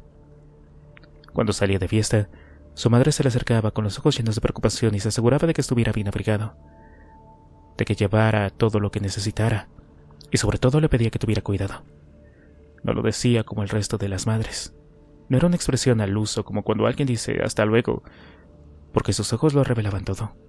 Lo que en realidad estaba diciendo era «ten cuidado, hijo de mi vida, porque si te pasa algo, me destrozarás, y si te pasa algo grave, no podré resistirlo, mi corazón va a explotar como el de un pajarillo y me vas a matar. Nos matarás a todos de la pena». Y Juan, que sabía que ella se quedaría despierta en la cama hasta que él volviera de madrugada, intentaba beber y divertirse con su fantasma flotando alrededor. A las 11:15 escucharon varios sonidos inequívocos procedentes de la calle, aún lejanos. Consiguieron que Juan padre diera un pequeño respingo. «¿Qué ha sido eso? ¿Disparos?», exclamó la madre con un tono de voz demasiado agudo, al borde de la histeria. No, mujer, tranquila, contestó Juan padre de inmediato. Son petardos. ¿Cómo van a ser disparos? Por Dios, se quejó ella moviendo la cabeza con visible disgusto. Con todo lo que está pasando. Al mediodía, Juan sorprendió a su padre espiando la calle desde la ventana, con las cortinas ligeramente descorridas. Se acercó a él y echó un vistazo abajo. Mira, hijo, susurró su padre, tras asegurarse de que su mujer no estuviera cerca. La calle ofrecía un espectáculo del todo inusual. La hilera de autos en ambas direcciones era interminable. Avanzaban, pero muy poco. Una neblina gris de aspecto sucio rodeaba toda la escena, alimentada por el humo de los motores. ¿Un accidente?, preguntó Juan. Eso es lo que le he dicho a tu madre, pero no es eso, contestó su padre hablando en un susurro. Creo más bien que la autovía está colapsada. La carretera de abajo también debe de estarlo. ¿Pero por qué? La gente se levanta temprano y muchos escuchan las noticias mientras afeitan o toman el desayuno. Deberían escuchar la recomendación. No las he oído, pero sé lo que yo hubiera dicho. Juan no dijo nada, esperando expectante. Dado que el problema es la gente, yo habría recomendado que abandonaran las ciudades. Creo que es lo que todas esas personas están haciendo. Pero, ¿papá, la gente? La gente que muere, hijo. ¿Has escuchado los disparos antes? Sí, admitió Juan. Juan padre sintió gravemente. De vez en cuando echaba una mirada atrás por si su esposa irrumpía en el salón. Ahora más. Creo que todo va a ir en peor. Dentro de muy poco. Y me preocupan tus hermanos, pero llegar hasta Marbella debe ser imposible. Al menos en estos momentos. Ya veremos. Después de comer espero que tu madre se eche la siesta. Y entonces pondremos los telediarios. A ver qué dicen, ¿de acuerdo? Juan asintió. Comieron a las 2:45 unos huevos fritos con patatas. Eran muy prácticas. Venían en bolsas grandes ya cortadas y fritas. Se desplegaban en la bandeja del horno y salían perfectas. Su madre se disculpó por no haber podido preparar nada más. Para colmo, Irene no ha venido hoy, dijo, entre muchas otras cosas, presa de la verborrea del todo inusual en ella. Y como no funciona el teléfono, claro, tiene la excusa perfecta para no dar buenas señales de vida. Esa niña. Con lo que le pago, bien contenta debería de estar. Luego dicen que no hay trabajo, si es que no cuidan lo que tienen cuando lo tienen y... Mientras su madre hablaba, Juan observó algo. Un pequeño cable blanco salía del jersey de su padre, de una forma bastante discreta, y terminaba en un pequeño auricular en la oreja. Uno de esos plug ear que costaban un ojo de la cara. Juan supo inmediatamente de lo que se trataba, y lo supo por la expresión grave de su padre. De vez en cuando sacudía la cabeza ligeramente, pero sus ojos tenían ese aspecto característico de quienes tienen toda su intención volcada en algún mundo interior. Estaba escuchando la radio. Su madre no se echó la siesta, inmersa como estaba en su tarea de reintentar la llamada cada pocos minutos. A veces, llamaba 2 o 3 veces seguidas, como si alterando el patrón de espera pudiera conseguir mejores resultados. El reloj del salón daba las 4 cuando escucharon más disparos. Una larga serie que retumbó por la calle como una tranca final de feria. Juan contó hasta 8. A las 5:10 su padre anunció que iba a ir al supermercado por provisiones. Su mujer abrió mucho los ojos porque Juan padre nunca se ocupaba de la compra. De eso se ocupaba ella, o en defecto, Irene. Pero sí tenemos todo, quiso decir, pero se calló, inclinando la cabeza a un lado, y empezó a canturrear algo con los labios apretados. Juan se ofreció a ayudarle, y su padre pareció considerarlo brevemente, pero al final accedió. Iba a necesitar brazos fuertes. Tendrían que bajar la cuesta durante 1 kilómetro, y luego recorrer 200 metros por la avenida principal para llegar al supermercado. Y tendrían que hacerlo a pie, porque la carretera seguía tan impracticable como a primera hora de la mañana. Musitó un «de acuerdo», y se aseguró de llevar bastante efectivo. Cuando salieron a la calle descubrieron que las zonas y todas las cosas no habían hecho sino empeorar. Olía a atasco de tráfico, y muchos de los autos que esperaban en su hueco en la cola tenían el motor apagado. En algunos no había nadie en su interior. Sus propietarios habían marchado. Los autos abandonados y fríos parecían estar como parte de una extraña comitiva fúnebre. También había gente, formaban grupos más o menos numerosos y hablaban acaloradamente. Un niño pequeño se les acercó con los ojos encendidos y una sonrisa disimulada a duras penas, como si acabara de hacer una trastada. «Es el fin del mundo», les dijo de pronto, y se alejó corriendo. a lomos de un caballo invisible que jaleaba, dándose palmadas en el muslo. Pero para Juan lo más preocupante fue la falta de respuesta de su padre. Se limitó a mirar cómo el niño se alejaba y desaparecía tras un Volvo del 97, sin mover un músculo de la cara, y echó a andar cuesta abajo. Juan tenía pasado en la cabeza un par de preguntas. Tal vez preguntarle qué había dicho las noticias, qué habían dicho los gobiernos, qué recomendaciones daban los sistemas de emergencia nacionales, qué explicación daban el fenómeno, y mil cosas más, pero lo dejó correr. Esperaría que su padre sacara el tema, si quería hacerlo. Nunca le había visto dedicar demasiada reflexión en nada. Él simplemente sabía cuál era la solución en cada momento. Ahora, sin embargo, parecía sumido en un mar de pensamientos, y aunque caminaban a buen ritmo, lo hicieron en silencio. Tardaron 20 minutos en llegar al supermercado. Cuando empezaron a divisarlo en la distancia, con la marquesina despuntando en la fachada, había una cola de gente que esperaba para entrar. La puerta de salida escupía clientes cada pocos segundos, gente que empujaba carros enteros llenos de cosas o se afanaba en arrastrar hasta media decena de bolsas de plástico llenas de productos. «Oh no», se lamentó su padre. «Sabía que tendría que haber venido esta mañana». «La gente se ha dado prisa, ¿no?». Estaba tranquilo. Pensaba que sin tarjetas no podrían comprar tanto como les hubiera gustado. «¿Sin tarjetas, papá?», preguntó Juan. «Las líneas de teléfono están saturadas, incluso las del móvil. Los TPV no funcionan. ¿Y quién tiene dinero en metálico en casa? Al menos hoy en día. Pero he calculado mal. Por la cola solo se trasladaban chismes sobre lo que ocurría adentro. Se acaba de terminar la leche, decían unos. Se han llevado todas las latas, decían otros. ¿Todas?, preguntaba un hombre alarmado. «Todas», le contestó un hombre enfundado en un abrigo de color crema, con el semblante grave y preocupado de quien anuncia el advenimiento de un cataclismo cósmico. Pero Juan Aranda, hijo, de 25 años de edad, empezó a abstraerse de aquellas conversaciones triviales. Entrecerró los ojos y empezó a sentirse ligeramente incómodo, aunque no hubiera sabido decir el porqué. Había cerrado los puños y apretaba los dientes, aún sin ser consciente de ello. Había algo en el aire, como una energía invisible y electrizante que le hacía saltar de un pie a otro, como esa sensación primitiva y desbordante que se tiene cuando hay una tormenta a punto de estallar, algo quizá relacionado con una parte animal y casi sepultada del ser humano. Y algo debía haber, en efecto, porque las conversaciones de la cola empezaron a subir de intensidad, como una ola que se acerca al espigón. Su padre le pasó un brazo por encima. A lo lejos un perro empezó a ladrar. Entonces ocurrieron varias cosas a la vez. Un hombre llamado Evans, de procedencia irlandesa, decidió que ya no podía más y se salió de la cola para ir directamente a la cabeza. Un crescendo de voces airadas explotó entre la gente que esperaba y casi al instante, la fila que hasta ese momento había sido más o menos homogénea se deshizo. Ahora eran otros los que se precipitaban contra las puertas del supermercado, donde una guarida de la guardia de seguridad estaba controlando la situación. Hubo gritos y empellones, y dos hombres se trabaron de forma violenta, agarrados por las solapas de sus abrigos y gritándose la cara. Una señora cayó hacia atrás, agitando los brazos como quien quisiera emprender el vuelo, y golpeó la gigantesca luna del establecimiento, que cayó sobre ella, deshecha en 1.000.000 de esquirlas.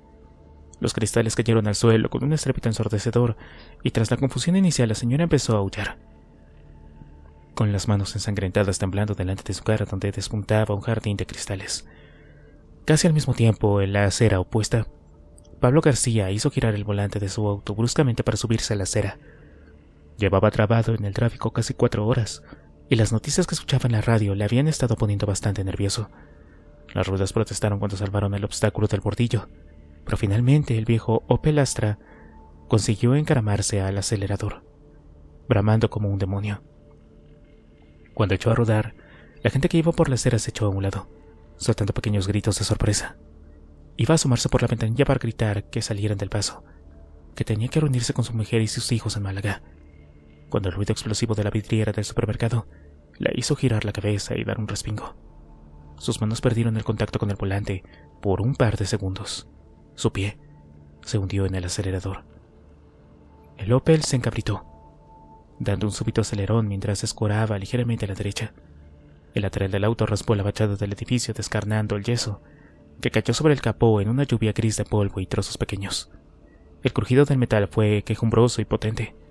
Pablo intentó recuperar el control describiendo un giro al lado contrario, pero tras rasgar también el lateral trasero, el auto escapó de la trampa precipitándose contra una farola. Se incrustó en ella como un cuchillo que corta un bizcocho. La farola se imbrió violentamente, y de la copa cayeron cristales rotos hasta que toda su estructura se vino abajo como lo hacen los árboles, más lentamente al principio, pero ganando velocidad a medida que se acercaba al suelo. En su trayecto, la enorme barra golpeó en la cabeza a una chica llamada Raquel que acababa de gastarse cerca de 3.000 euros en una operación para mejorar la forma de su busto. Mientras los huesos de Raquel crujían espantosamente y ella caía al suelo, la caterva de gente que se arremolinaba en la puerta del supermercado rugía como el remolino de un tornado. Se empujaban, gritaban, sus voces eran animales, salvajes. La señora gritaba con la cara bañada en sangre que emanaba de un centenar de cortes. Juan, sobresaltado por la explosión de la luna, los gritos y el sonido estridente de la farola precipitándose contra el suelo, había entrado en un estado de alarma expectante. «Son los sonidos fuertes», se oía decir a sí mismo con la trastienda racional de su mente. «Los sonidos violentos provocan cambios conductuales que degeneran en agresividad». Había visto un documental sobre eso en alguna parte. No hacía ni 2 días. «Papá», dijo tirándole del brazo. Pero Juan padre estaba fijo en algo que ocurría a apenas unos 10 metros. Un hombre se había acercado a otro, le había derribado y estaba intentando quitarle las bolsas de compra. La víctima de aspecto abatido empezaba a entrar ya en la etapa crepuscular de su vida y no era contendiente para el hombretón que intentaba robarlo. Se agarraba a sus cosas desde el suelo, con una expresión de desmayo en el rostro, como si estuviera arrebatándole a un hijo de sus brazos. De repente el atacante le dio una patada a la cabeza y la bolsa se desgarró con la envite desparramando su contenido por la acera. Una lata de macedonia de frutas en almíbar rodó alegremente hacia la carretera y se perdió debajo de un auto, como si tuviera prisa por ocultarse. El resto de cosas cayeron pesadamente al suelo. 2 botes de leche condensada, una caja de manzanilla, tardes doradas y varias latas de jamón cocido apis. Juan las miró brevemente. Su aspecto mundano, apagado y mate parecía una denuncia a la violencia reacción de aquel hombre. «Latas de jamón cocido, por el amor de Dios», pensó Juan. €1.30 y 4 céntimos. Pero su padre se había lanzado ya hacia adelante. Juan abrió mucho los ojos y pensó en detenerlo. Pensó en gritarle que por favor volvieran a casa, que mamá estaría preocupada. Pero no hizo nada de eso. Su padre llegó y empezó a hablar con un hombretón que se afanaba en recoger las cosas del suelo. No pudo oír lo que decía, había demasiada agresividad, ruido por todas partes. Alguien había sacado a Pablo del auto a la fuerza y lo tenía sujeto por ambos brazos mientras se debatían histéricamente. Querían llevarlo junto a la pobre Raquel, que estaba muerta en el suelo con sus senos de 3.000 euros, y enseñarle lo que había hecho. Pero Pablo no quería saber, no quería acercarse, llevaba toda la tarde oyendo hablar de muertos que dejaban de serlo y no quería, y gritaba como un demente. 4 calles más allá un policía usaba un arma reglamentaria, pero nadie lo oyó. Como Pablo, el hombretón que rodaba al anciano, tampoco quería escuchar. Extendió el brazo hacia atrás y dio un giro sobre sí mismo, como un lanzador de disco griego, para golpear a su padre con una bolsa llena de latas. Su padre ni siquiera levantó los brazos para protegerse. La bolsa lo golpeó en la cara y retrocedió varios pasos, inundando por una explosión de dolor. El hombretón aferró la bolsa contra su pecho y salió corriendo. Moriría solo 19 horas después, sacudido por dolores inimaginables, sin haber probado ni siquiera una de las latas que llevaba, hurtadas. «¡Papá!», gritó Juan.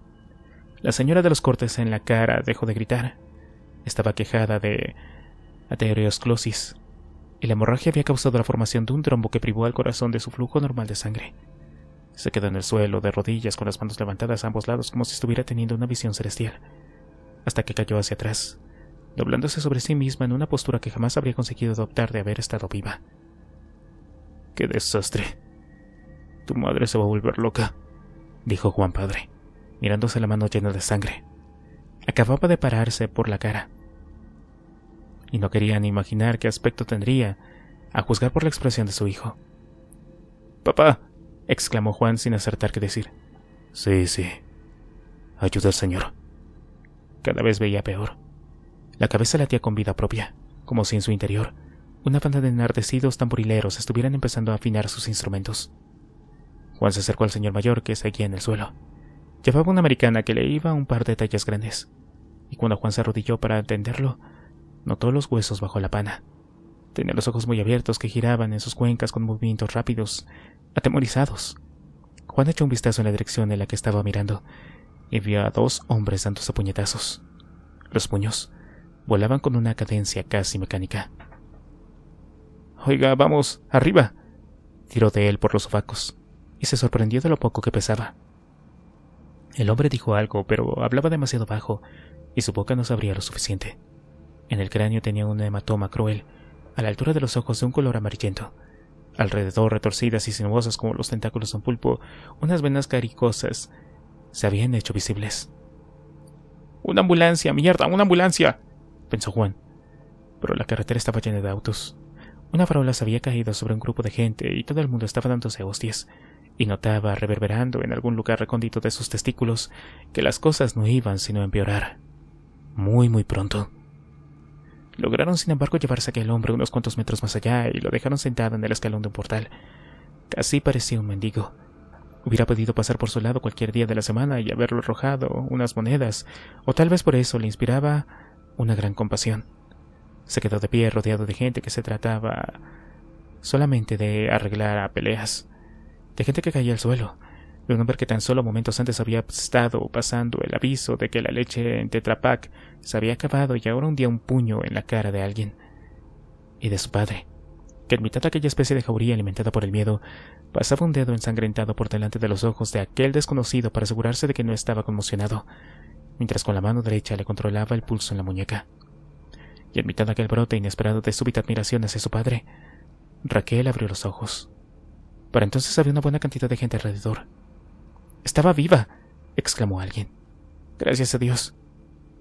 El grupo de curiosos que estaba distraído con la contienda en el supermercado se concentró en aquella chica, de cuya oreja derecha manaba un delgadísimo hilo de sangre.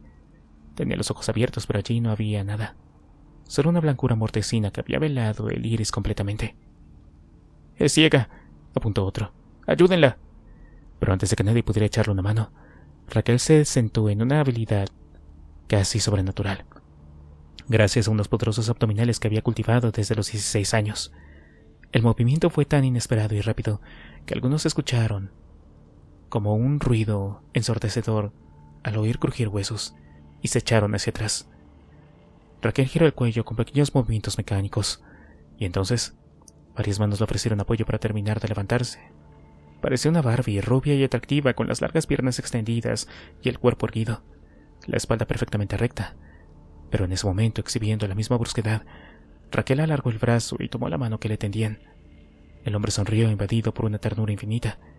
La pobre chica se había liberado de una buena y era tan hermosa, y ciega por añadidura, que le inspiró sentimientos paternales. Quería ayudarla, pero casi al instante su sonrisa perdió definición. Aquella chica estaba tirando de su mano hacia ella, con una fuerza del todo inesperada. Musitó algo incomprensible mientras se veía obligado a dar un paso para no perder el equilibrio, mientras la sonrisa iba y venía como si hiciera mal contacto.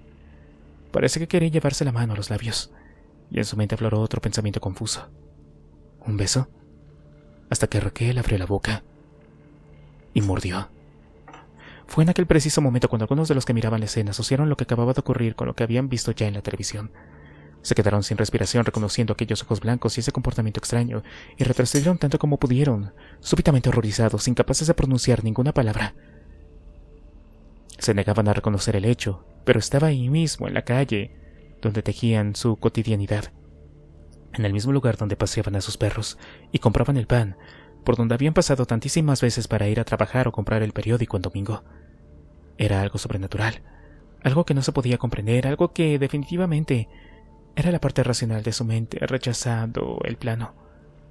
Una salvaje amenaza, una intrusa. Pero pese a todo, Raquel estaba ahí. Su corazón no latía.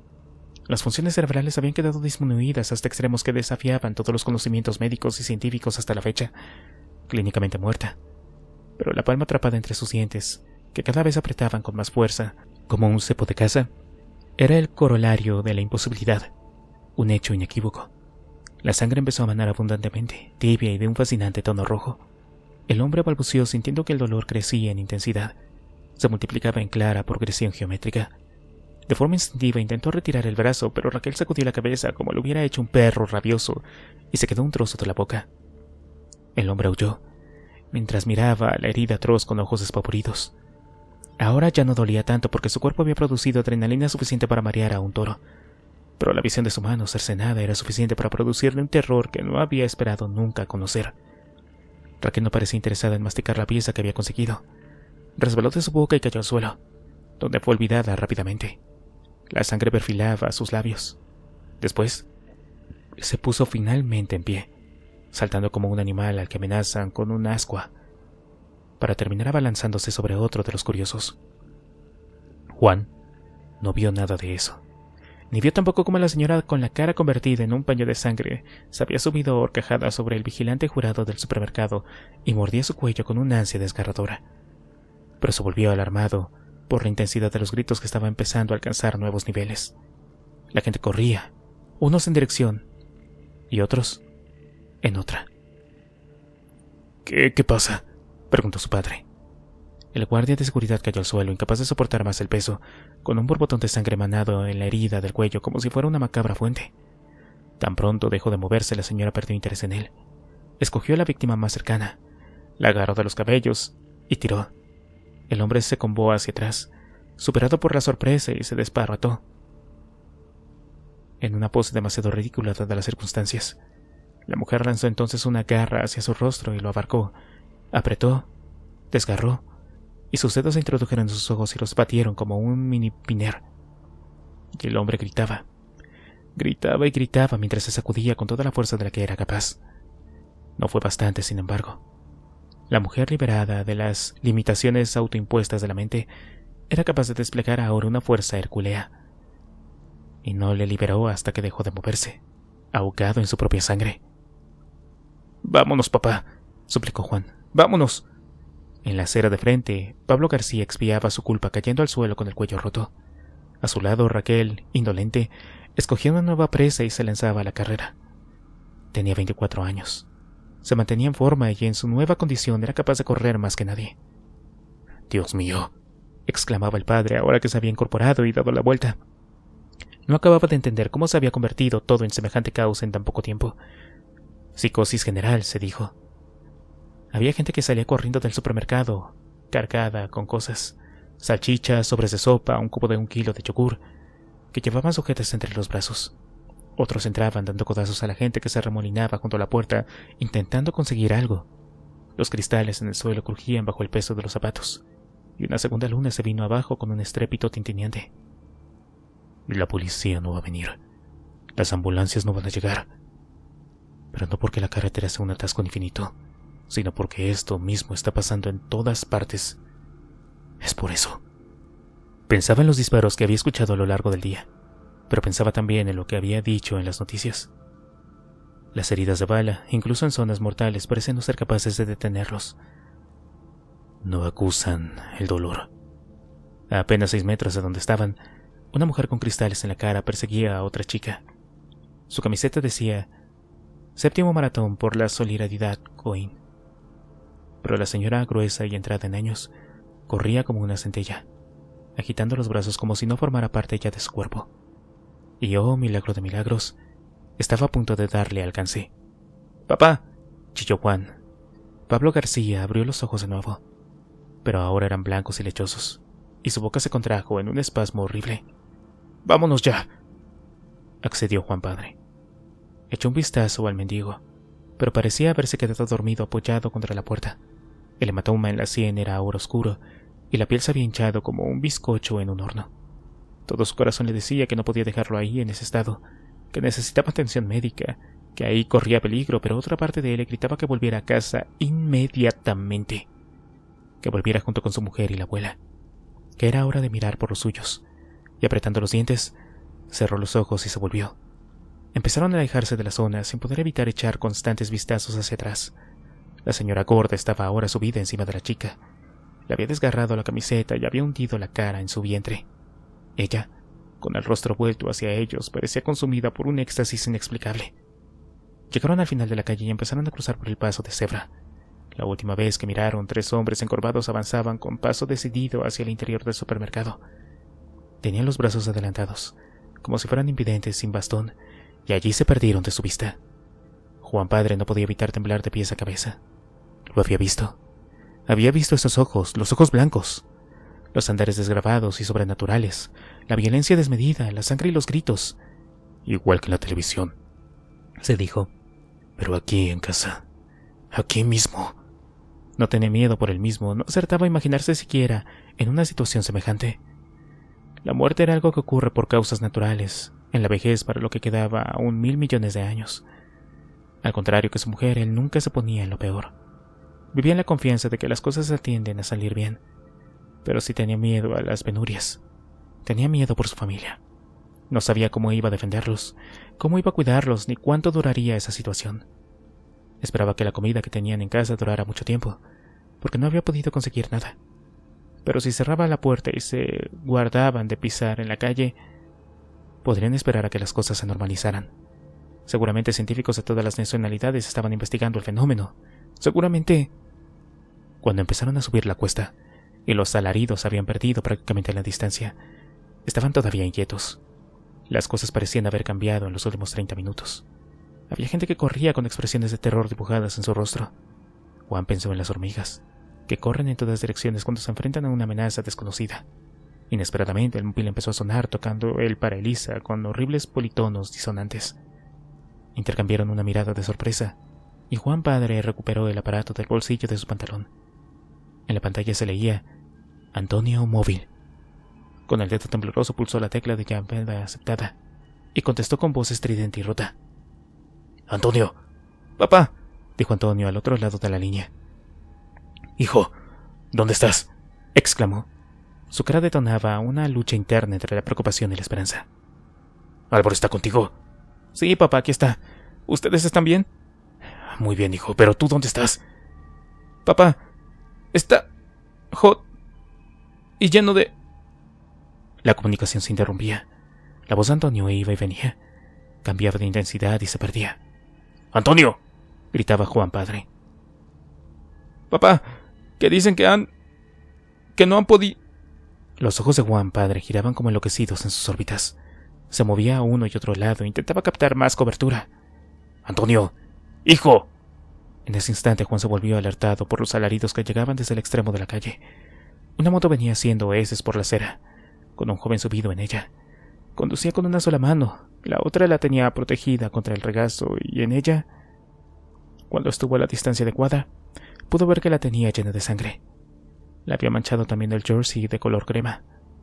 Miró a su padre, parecía escuchar lo que le decían por el móvil con una creciente expresión de horror. Negaba con la cabeza mientras su respiración se aceleraba. «Papá», susurró mientras la moto se acercaba. A lo lejos vio a 3 hombres corriendo, 2 de ellos dieron alcance al tercero y lo derribaron al suelo. El motorista dio un giro demasiado cerrado y se precipitó contra la pared. La rueda delantera se dobló como si estuviera hecha de crema pastelera, y el chico cayó estrepitosamente a la acera. Vio su mueca de profundo dolor mientras mantenía el brazo alejado de su cuerpo, como si con ello pudiera separarse del sufrimiento, pero no emitió ningún sonido. «¡Papá!», graznó. Tenía la boca seca y la garganta cerrada. Su padre separó el móvil de la oreja y se quedó mirándolo, insensible a lo que pasaba alrededor. Juan vio su cara y supo que había pasado algo. No reconocía en su padre esos ojos vacuos y esa mandíbula relajada, rendida. Espió la pantalla del móvil y en su centro 2 palabras volvían a anunciar: «Sin servicio». «¿Papá?», preguntó. «Se cortó», dijo su padre. «Vamos a casa, papá». Un perro pasó zumbado por un lado, con el rabo entre las piernas. Venía del otro lado de la calle, rodeó al motorista y se dirigió hacia donde los dos. ¿Zombies? Hombres que se ensañaban con el que habían derribado. Pero cuando llegó hasta allí frenó en seco. Resbaló sobre sus pezuñas y regresó por donde había venido. Juan nunca había visto un perro con tanto terror impreso en los ojos. Antes de cortarse, escuchó un grito de alguien, dijo su padre con cierta parsimonia. Una voz deliberadamente neutra e impostada que recordaba a los narradores de documentales malos. Un grito de esos que te hiela la sangre en las venas. Antonio intentó explicar algo, pero se escuchaba muy mal, y no me enteré de nada. Se cortaba, ¿sabes? Luego se escuchó un ruido muy fuerte. Creo que debió dejar caer el móvil al suelo, eso es lo que creo. Tal vez salió corriendo. Antonio siempre ha sabido mantenerse alejado de los problemas, ¿no es así? Quiero decir, nuestro Antonio. Dudó unos segundos, como si tuviera una espina atravesada en la garganta. Alguien pasó junto al teléfono gritando, como cuando tienes los cascos puestos y el sonido pasa del auricular izquierdo al derecho. «Papá», interrumpió Juan. Estaba consiguiendo que los ojos le empezaran a escocer, pero al mismo tiempo sentía la apremiante necesidad de tirar del brazo de su padre y correr a casa. Separarse del mundo con una puerta. No quería enterarse de lo que su padre quería darle a entender, en aquel sitio, no rodeado de aquellas cosas. «Creo que entendí que han cortado la carretera», continuó su padre, «que no podrían llegar. Pero tú sabes lo tranquilo que es Antonio». Esbozó una sonrisa curva en los labios. No lo menea ni un terremoto. Sin embargo, su voz se puso serio de nuevo. Estaba cargada de urgencia. Estaba nervioso, Juan. Nervioso como nunca. Y yo creo que soltó el teléfono. Debió de haber sido eso, ¿no? Para correr mejor con Álvaro. Para poder correr mejor los dos. Y ahora sí, los ojos de Juan se anegaron en lágrimas mientras, a poca distancia, un grito inhumano, prolongado y discorde rasgó el aire del atardecer. Fue allí mismo, en los albores de un mundo que se desmoronaba, donde Juan supo que nunca volvería a ver a sus hermanos. Juan abre los ojos bruscamente y por un momento, la escena del recuerdo que se proyectaba en su mente dormida se ilumina y se quema como el metraje de un Super 8. Abre la boca e inhala aire con profunda avidez, como si llevara un buen rato privado de él. Tiene los ojos acuosos, pero cree que es por el sueño recuerdo que acaba de tener, como si acabara de vivirlo. Inmediatamente el olor a desinfectante le embriaga y le asfixia. El tacto frío de la camilla metálica en la que está deambulando y tumbado le sorprende. Es fría, demasiado fría, y ese olor intenso le cala los huesos. Hay movimientos alrededor, hay voces que braman y ruidos que no consigue identificar. En un momento dado percibe con claridad el sonido de cristales rotos. Le parece que alguien lucha en alguna parte, pero no sabría decirlo con seguridad. Descubre por último que le cuesta un tremendo esfuerzo mantener los ojos abiertos. Está a punto de decirle a su padre que vuelvan a casa, que se siente drogado y los espectros se acercan. Pero entonces recuerda que ya no es octubre, sino enero. Que ya no está en el rincón de la victoria. Aunque lo de estar drogado sí es verdad. De pronto, una cara se pone delante de su campo de visión, demasiado cerca como para que se sienta cómodo. Pestañea intentando enfocar, pero no lo consigue. No obstante, distingue las formas oscuras de sus ojos y la curva brumosa de su boca. «¿Estás bien?», quiere contestarle, quiere decirle que sus hermanos han muerto, que está a tomar por el culo de estar bien. Quiere decirle que avise a su padre de que no suban en la cuesta, que el atasco de coches ha creado una conexión humana hasta Málaga por la autovía y que los zombies llegarán como una ola, arrasando con todo. Quiere explicarle que avise a su madre y que no abra la puerta cuando la aporreen porque no es Antonio que vuelve, ni es Álvaro que regresa al hogar. Pero no dice nada porque su garganta no responde, ni sus pulmones son capaces de expulsar todo el aire que necesita. «Tranquilo, ya estás a salvo», dice la cara neblinosa. «Lo hemos rescatado». Entonces se pone en movimiento. Lo sabe porque su cuerpo se sacude con las vibraciones de la camilla. Casi puede sentir las pequeñas ruedecillas girando. Se pregunta quién demonios le ha rescatado y de qué, pero el esfuerzo de pensar en eso le hace volver a quedarse dormido. Y sueña que está en la playa, mirando al mar, a los mandos de un Quad Foreman, soñando con expandir un gas de su propia invención, uno que puede poner a los caminantes de nuevo en su sitio, a bordo de la galera de velas negras, que viaja hacia el dulce olvido de la muerte.